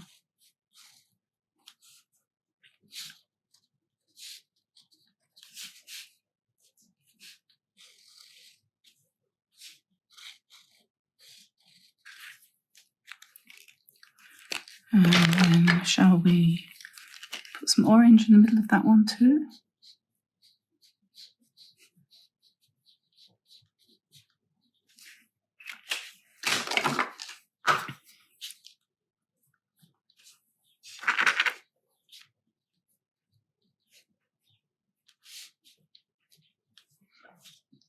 And we can put some dots as well on the green where the colour is quite bright or relatively dark.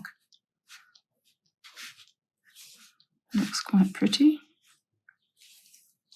And I think we might have room for one more flower there. So I suppose that should probably be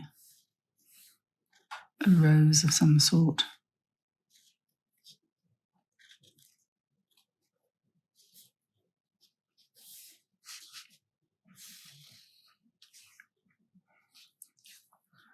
There we are.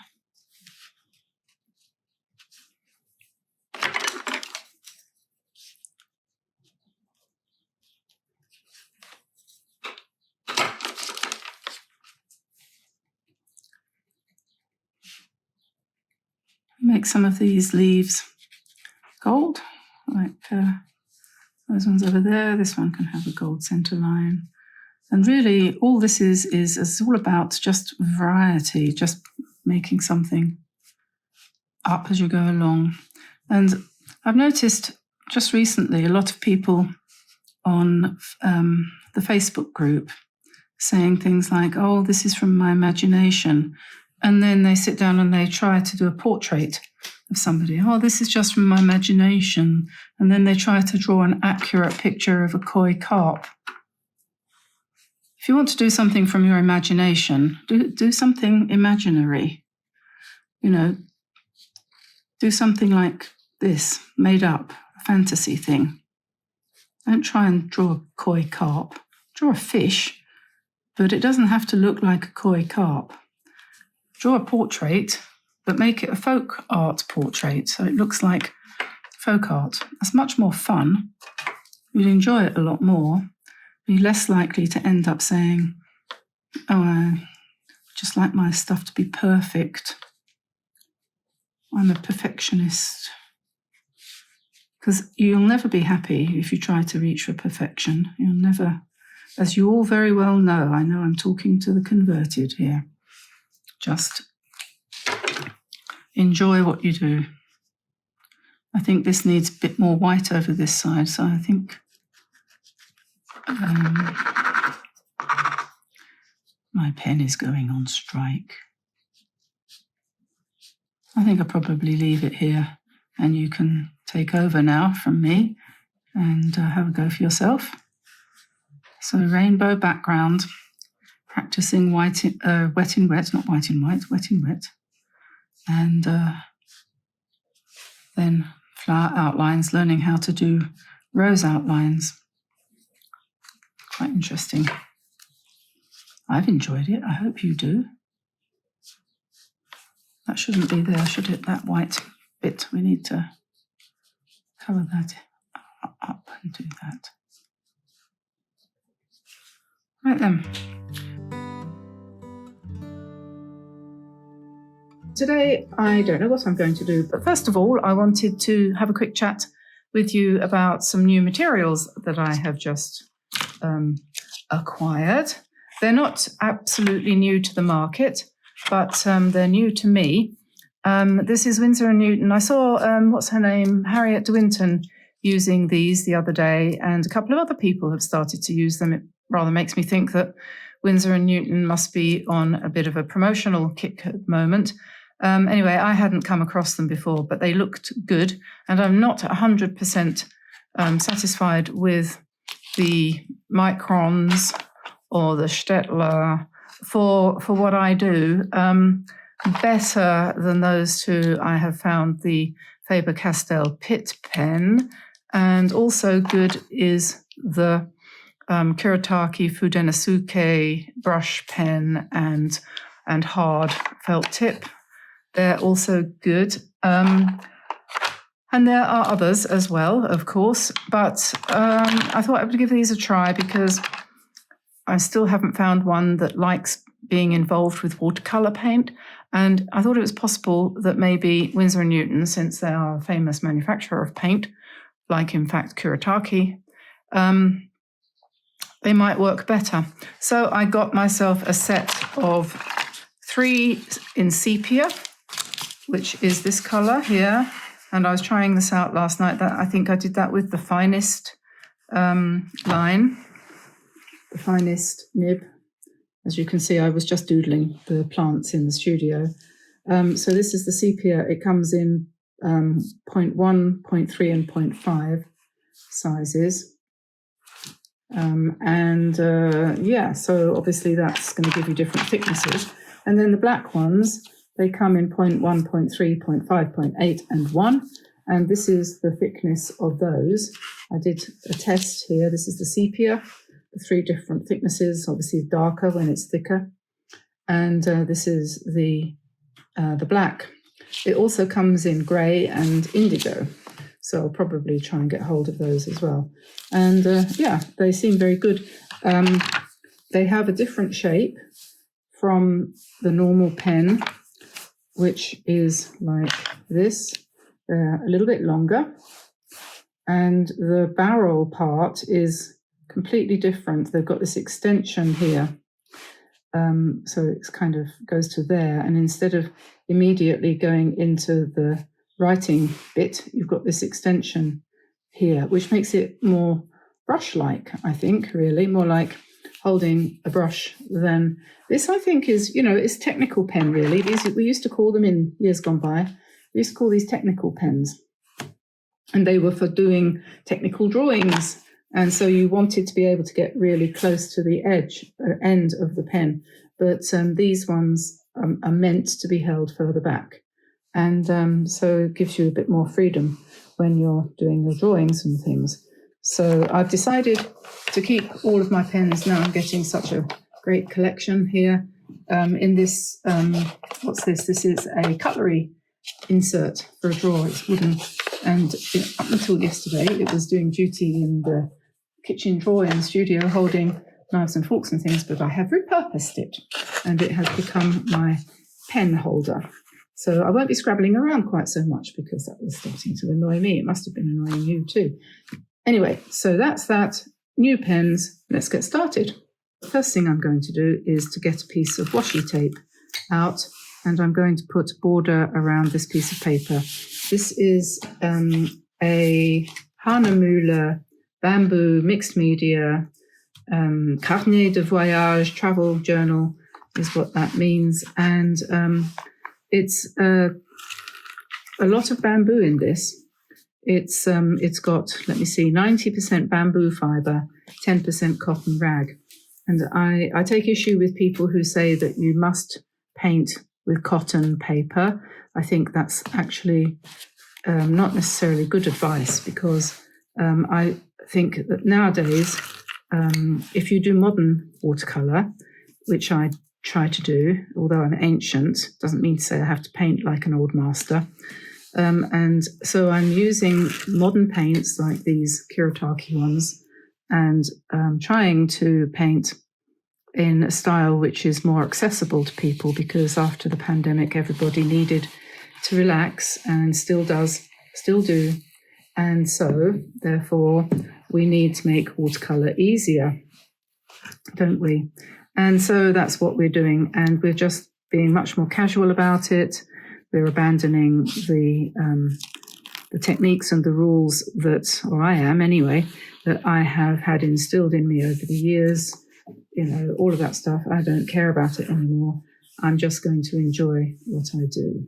So here I have a piece of this, and I've masked off the right-hand side of this piece of paper. If this turns out reasonably decent, I'm going to use it as a greetings card. I'll just cut this out and fold it in half, and it's a nice thick paper. I haven't actually got anything on the other side, which is a good thing. And I know I can trust this paper to behave itself. I'm going to do a background using, if I can find it, the Jean Haynes All That Shimmers set, because it's quite pretty and it made a nice background when I used it the other day. And then on top of that, I'm going to paint in these colours, and I'm going to use pen and ink. And I'm just looking for a brush. I think I might use this for my brush today. This is a filbert. This is a Pro Art small filbert. It's a size 6, and it's small enough to fit into these paints. So I think I'll use that. And I'm just going to, at random, more or less, pick up some of this All That Shimmers stuff and spread it out. And it, what does it do? It's got shimmer. It's metallic-ish, and it makes a nice background. I've wetted my paints in here. They came out of a tube, and I just constructed this little paint box to put them in. I took out what was in there, in other words, and put these in. So we're just doing a very sort of random thingy whatnot, like that. And then I'm going to lift a little bit of it out with some paper towel, just give it some more texture, and it will also help it to dry more quickly. So just dabbing over it like that. Hopefully then it'll dry. That bit's a bit too dark. It'll dry in a mottled kind of background, and it won't take too long. So yeah, that's the first step. Okay, so that's now dry, and that's fine. And I'm going to be using now my, I'm not going to use that one. I'm going to use a Draw Well brush. This one here, it's a number 5. And I've also got slightly bigger one. This is a number 8. And then, yeah, that's probably about the right size. A 5 and an 8 round. These are Draw Well ones from Japan. Description below for information on that. And I'm just going to paint some, I'm going to first of all mix up a little bit of green. So using the Kuretake colours, this one is, I will learn the names of these colours one day, I promise you. That colour there is 4th from the right on that 3rd row. Oh no, it's upside down again. You're going to get bored with me, aren't you? Okay, fourth from the left, that's olive green. Right, olive green, come here, olive green. And we can use that just as it is, or we could put a little bit of yellow into it to just make it a little bit more greenish. And then I'm just going to do some leaves. How about this? I'm going to do some leaves. Everyone's going to be absolutely sick to death of leaves by the time we're finished. But if you're learning to paint, painting leaves is definitely a good idea because it's going to help you to control your brush and get the paint mix right. And I'm not drawing because everybody says they can't draw, so don't draw then, you know, just paint. And we'll put a nice stem down the middle and then very fine, join the leaves to the stem with the tip of your brush.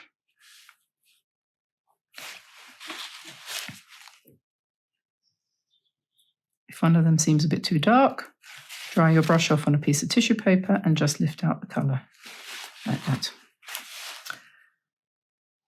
So we'll just continue down like this. Vary the size of the leaves, vary the angle that they're sitting at because they will vary in nature. And, you know, because you've got a variegated background, because we put in the Jean Haynes colours behind, the colour of the leaves will vary too because the colour from the background will show through.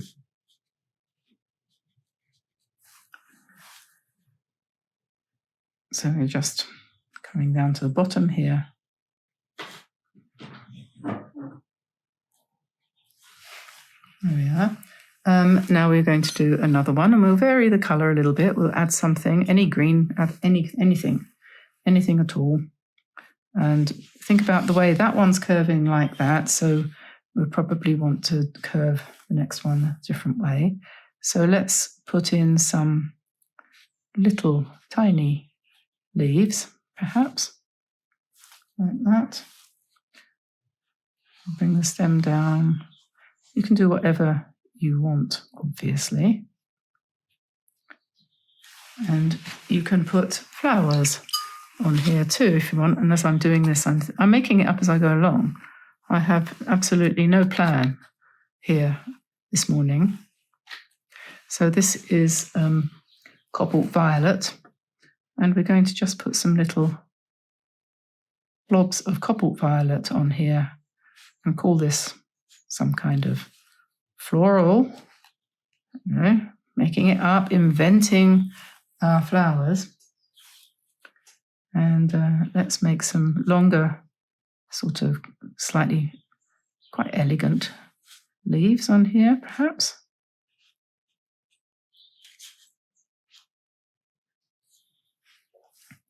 And then we could go back to the green. It's got a little bit of mauve in it, so it's going to be slightly different now. And maybe we'll put some slightly rounder leaves on the left-hand side here. And bring the stem down. Paint in the little stalks. And then we might perhaps go for a darker green. Let's pick up some of this. This is sap green deep. Sap green deep. And let's put, let's maybe think about something like, what's it called? Rosemary? Yeah, stems of rosemary, perhaps.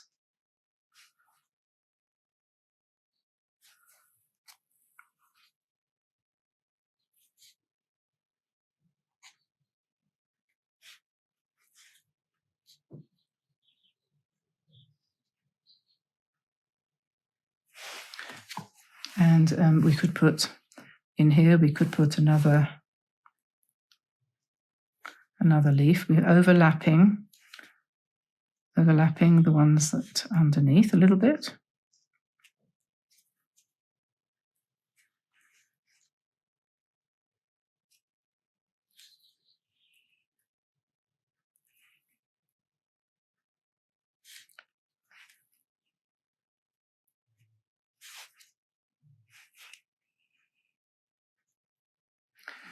Yeah, and so that's that. And then maybe, what should we do over here? Let's have something a little bit more in the distance. What could we put here? Let's have, maybe make this one a little bit more twiggy. Perhaps we'll put some, we could have some berries. Let's make this purple.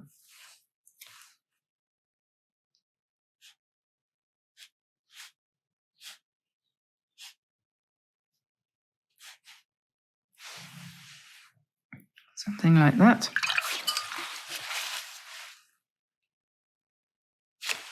I'll suck a little bit of it up because it's and make them a little bit more round.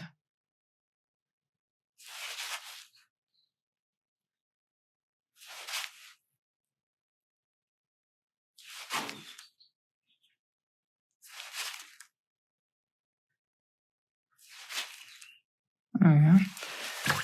And then we can come back in with the green and put the little stems on, in and around.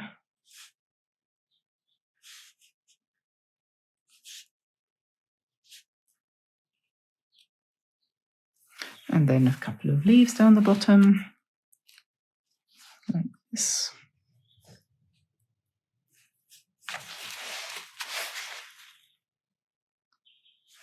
Oh yeah. Now, we could leave that exactly the way it is. It looks quite pretty like that.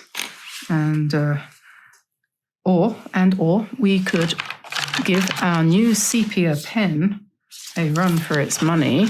Sepia being light brown, and this is a 0.1, so this is fine. That's to say, as a fine point, and let's just try that out.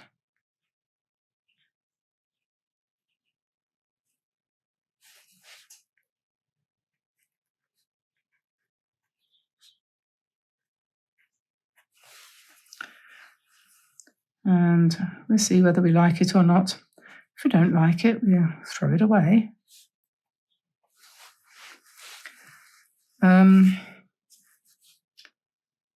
Once you start, you can't stop. You have to try it out on the whole plant. You can't say, oh, I don't like that straight away, because that's not fair. And you never know. So we'll just very lightly put in the stems, the veins on these. I think it's going to be okay. It is different, this pen, because you're holding it further back, or at least I'm tending to, and I'm getting a wobbly line, a much more wobbly line. I don't know whether that's because I've had too much coffee this morning, or whether that's the pen. I think my feeling is that it's making me want to be more precise, probably because it's new. So we'll see how it goes. Probably after a day or two, I'll be much more loose with it, I expect. And then this one needs a little bit too.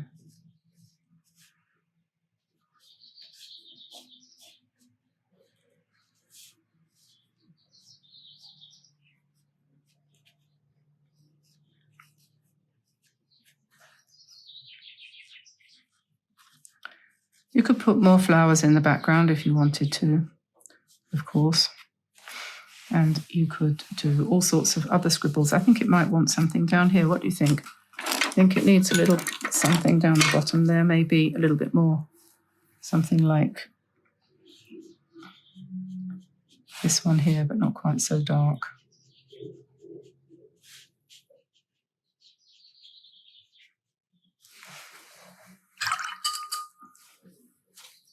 And maybe, whoops, maybe we need a little bit of purple over here. Let's just put in a bit of purple to balance out the other side. And then I want to attach that a little bit, perhaps. And then probably here too. Something purpley in the middle, very light.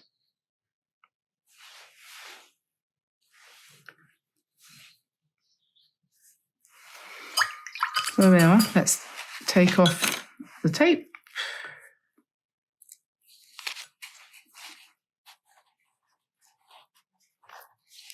We can.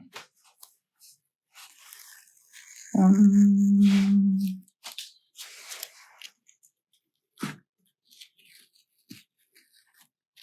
2,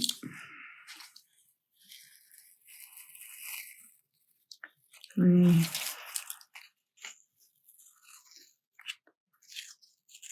4. And then we'll cut that out.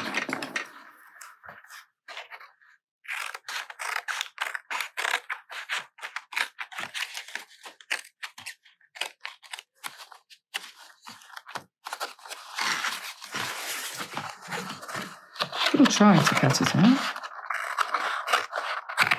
and straighten that line out later. And then, if that's dry, and if that's dry, we'll fold it.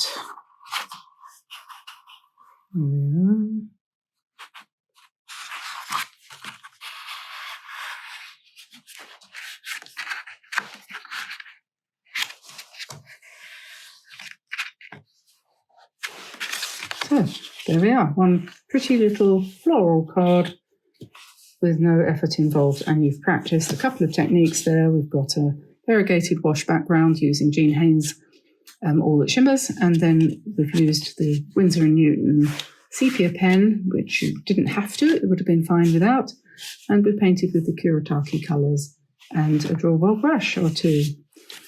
Okay, let's try another background. Same thing, Jean Haynes. That's enough for the whole thing.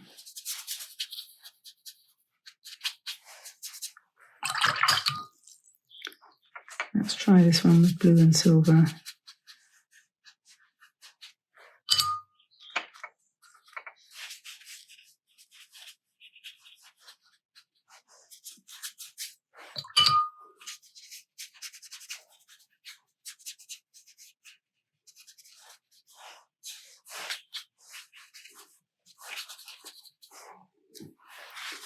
And I'm going to do the same thing as I did last time, just dabbing it off.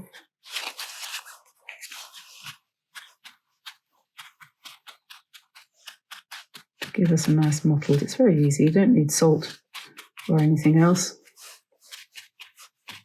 for this, just a piece of paper towel, kitchen towel. Now I'm going to use a different technique. I'm going to use the pens the other way around. Last time I did it with the paint first and then I went in with the pen. This time I think I'm going to do it the other way around and start with the same idea of just a collection of leaves and the odd flower. I think I'll continue with the sepia and we'll see how that goes. So we'll just see whether we feel freer like this or whether we feel more inhibited.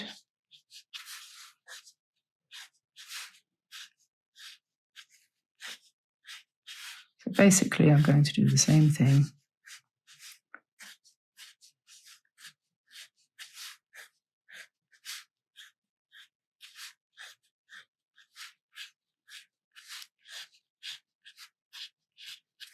And I'm finding that without the guide of the paint to follow, I am a little bit more, and probably I'm just getting used to the feel of the pens. Like I say, they're different from the last ones, previous ones that I've used. Let me see, what shall we do? That's one quite nice stem. We could have some quite long leaves like this, perhaps. And then what should we put up here? We could have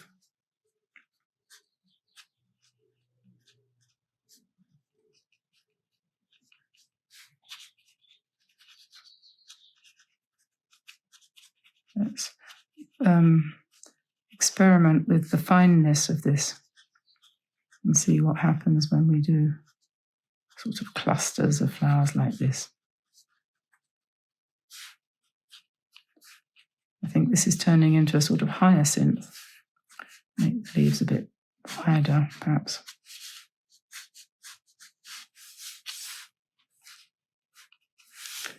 And then we could have, what should we do? Let's have something else coming up here. And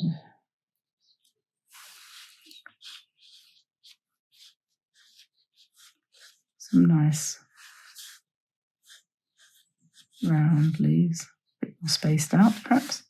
And perhaps we'll just put some berries in between, maybe.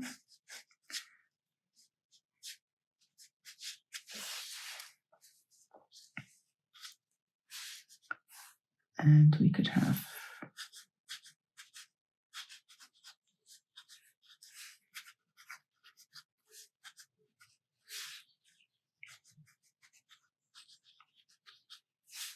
I don't know what this is. Something weird happening down here.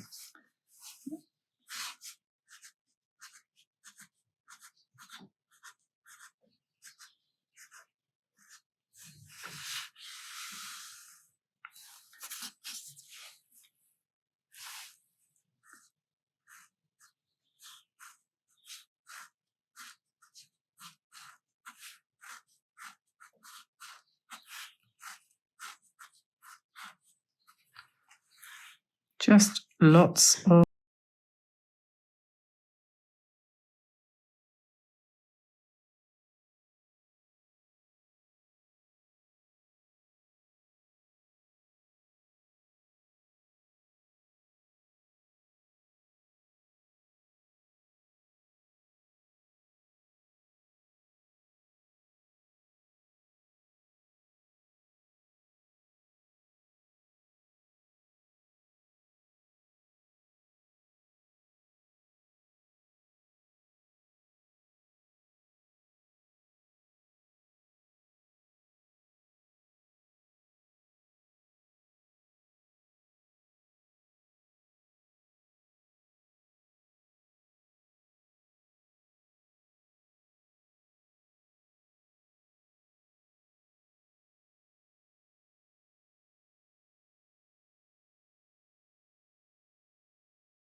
Primatech. Yes, that one's too dark, so let's see how that goes. Just put it in lightly so you can still see the lines. I'm not sure how this is going to dry. It might not work, in which case you won't see this.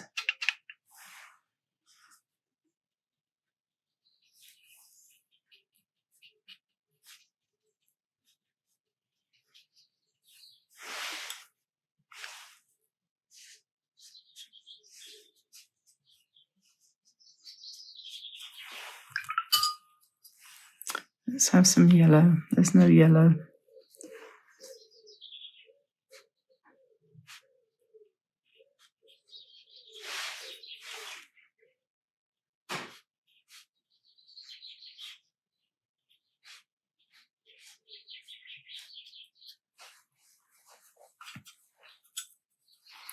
And some darker greenish yellow, yellowish green here. And down here, excuse me.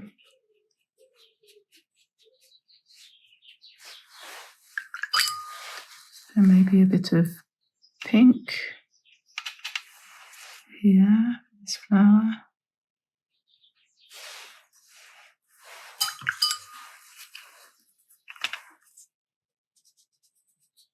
Bit of grass down here just for the heck of it.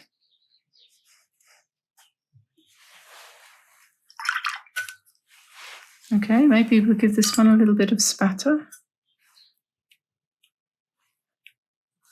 And of course, we did have some berries here, didn't we? So we'll just pop those in a dark purpley kind of shade.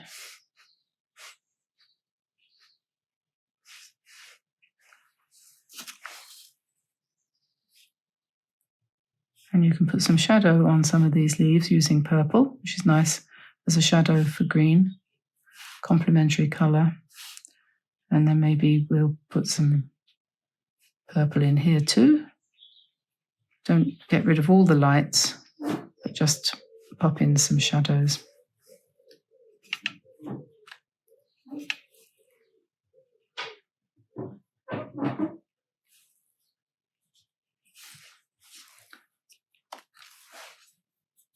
And maybe in the middle of this one too. And down here, just to give it some three-dimensionality. A little bit here, perhaps. Maybe not. Maybe not.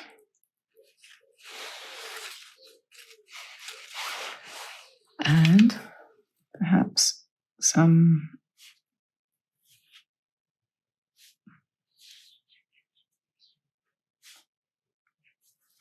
we will try to darken the stem and just put some nice jolly veins in to make it smiley.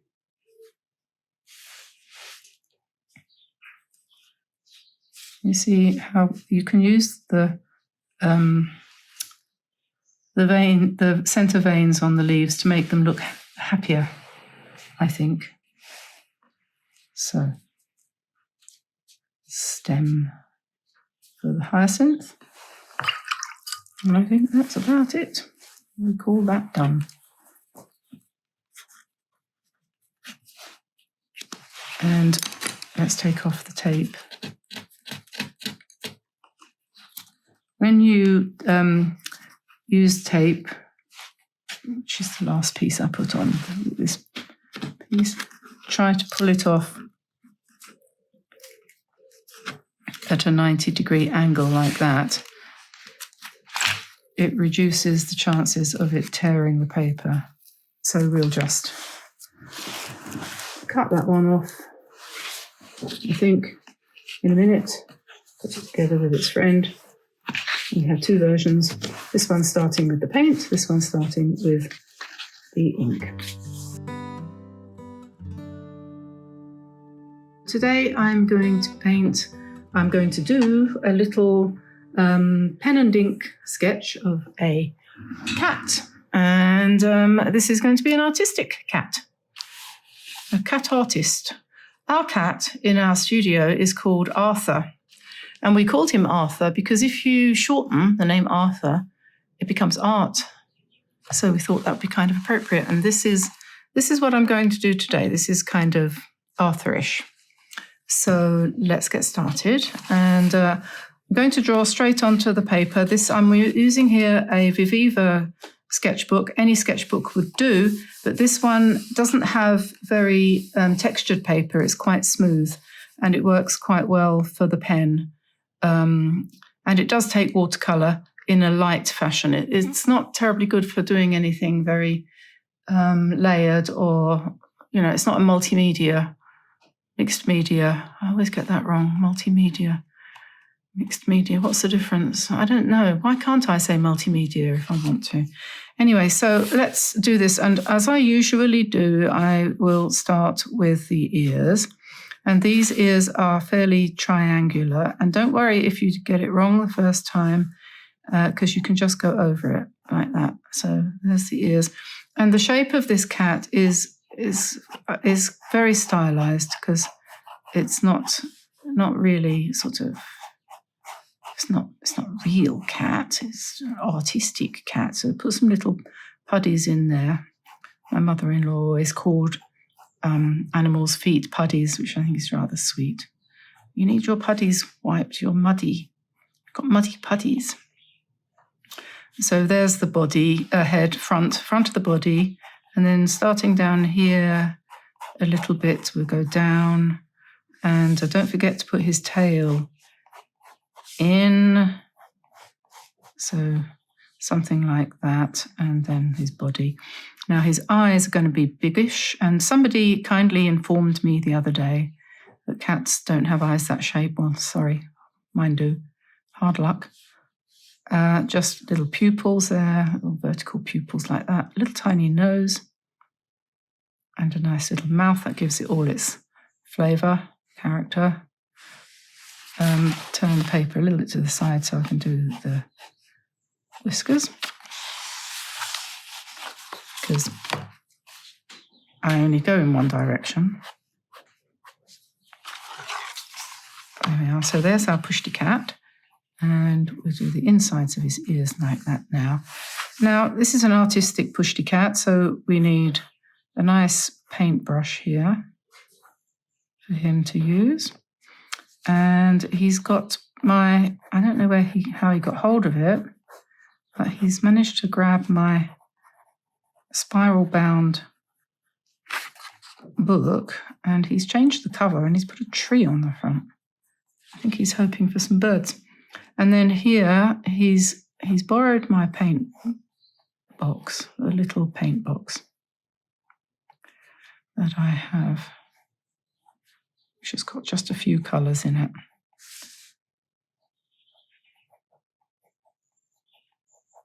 So we just pop that there. We are not worried about any perspective or anything being right. It's just c'est comme ça.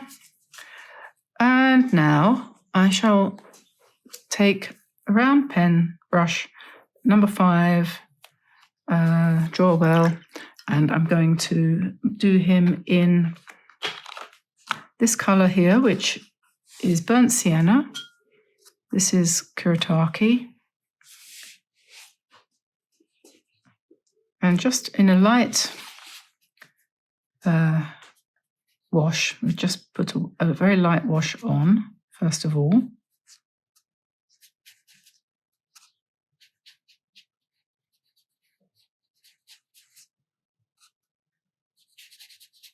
Over the whole cat. Doesn't have to be too accurate. Just over most of it, like that.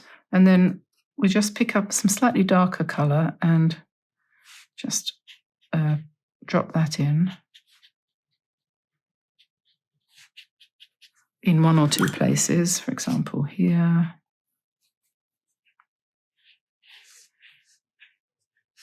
Let that run a bit.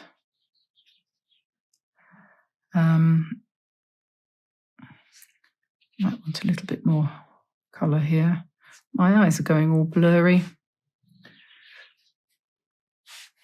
It's turned cold again here. I hear that you're having some snow in California, and I tend not to think of California as a snowy country, but Denise, my friend in California, told me that they get it up in the Sierras.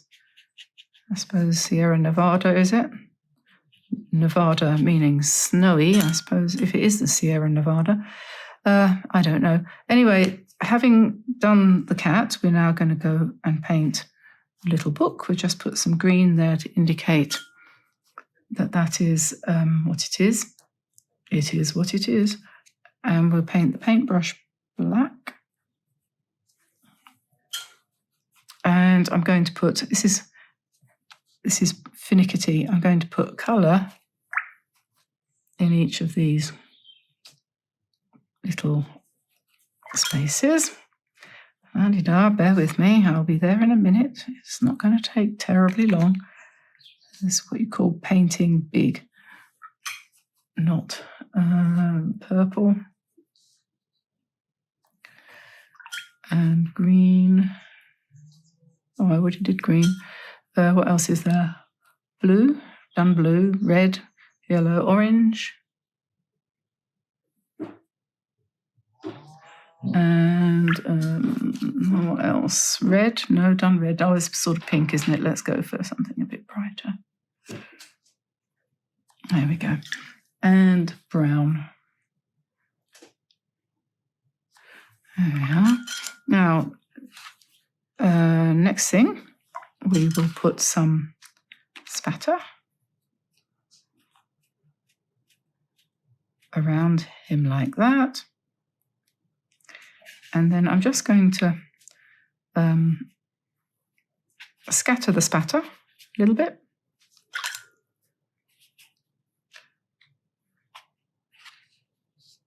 Like that. And there we are. We have him done. And if you want to emphasize anything like the shadow, for example, you could put a little bit more brown down here. You want to make him a little tiny bit more realistic, and you could darken or lighten the insides of his ears. And just darken that a little bit. You could do, once you've done him, you could, what's the word? You could embellish him. You could come in with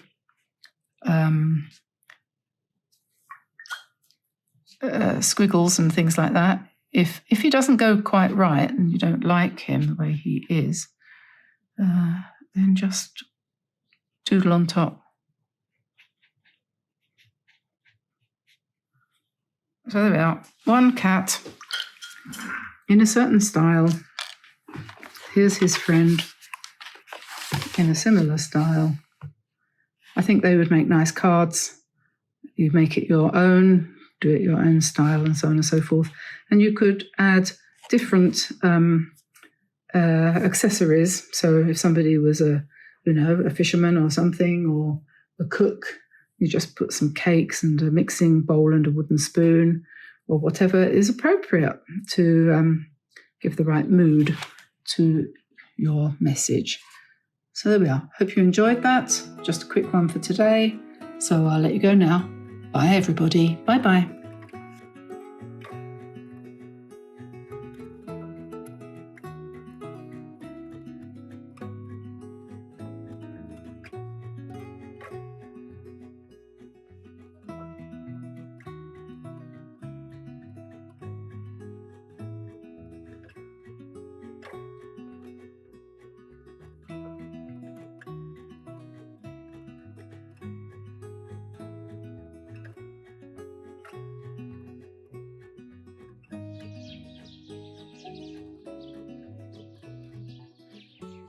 Letting the sheep out after the winter.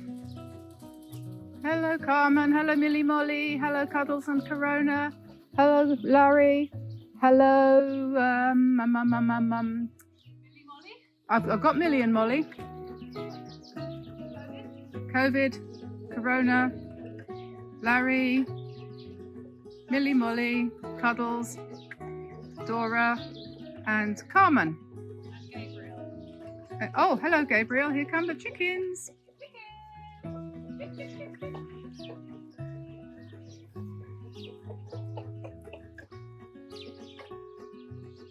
What's this? He says. I don't remember the world. Hello, sheep, sheep. Been in here since the 7th of January. Have they? That's 6 weeks. Yeah. Well, we needed someone to cut the grass.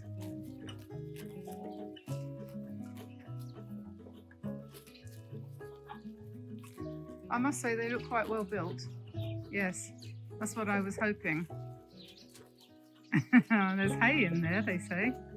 We're not afraid. What good sheep. Very good sheep. Very good sheep. It's okay, you can go in and out at will. I reckon we should keep them in this part for quite a few days. Teach them. Yeah. And then when they come down, every time they come down in future, because they have come down before, then we leave that open and put hay inside, so every time they come down, they'll go straight in there. Well, so far so good. And I don't see any limping. No, they're in good shape. They're in better shape than they would have been.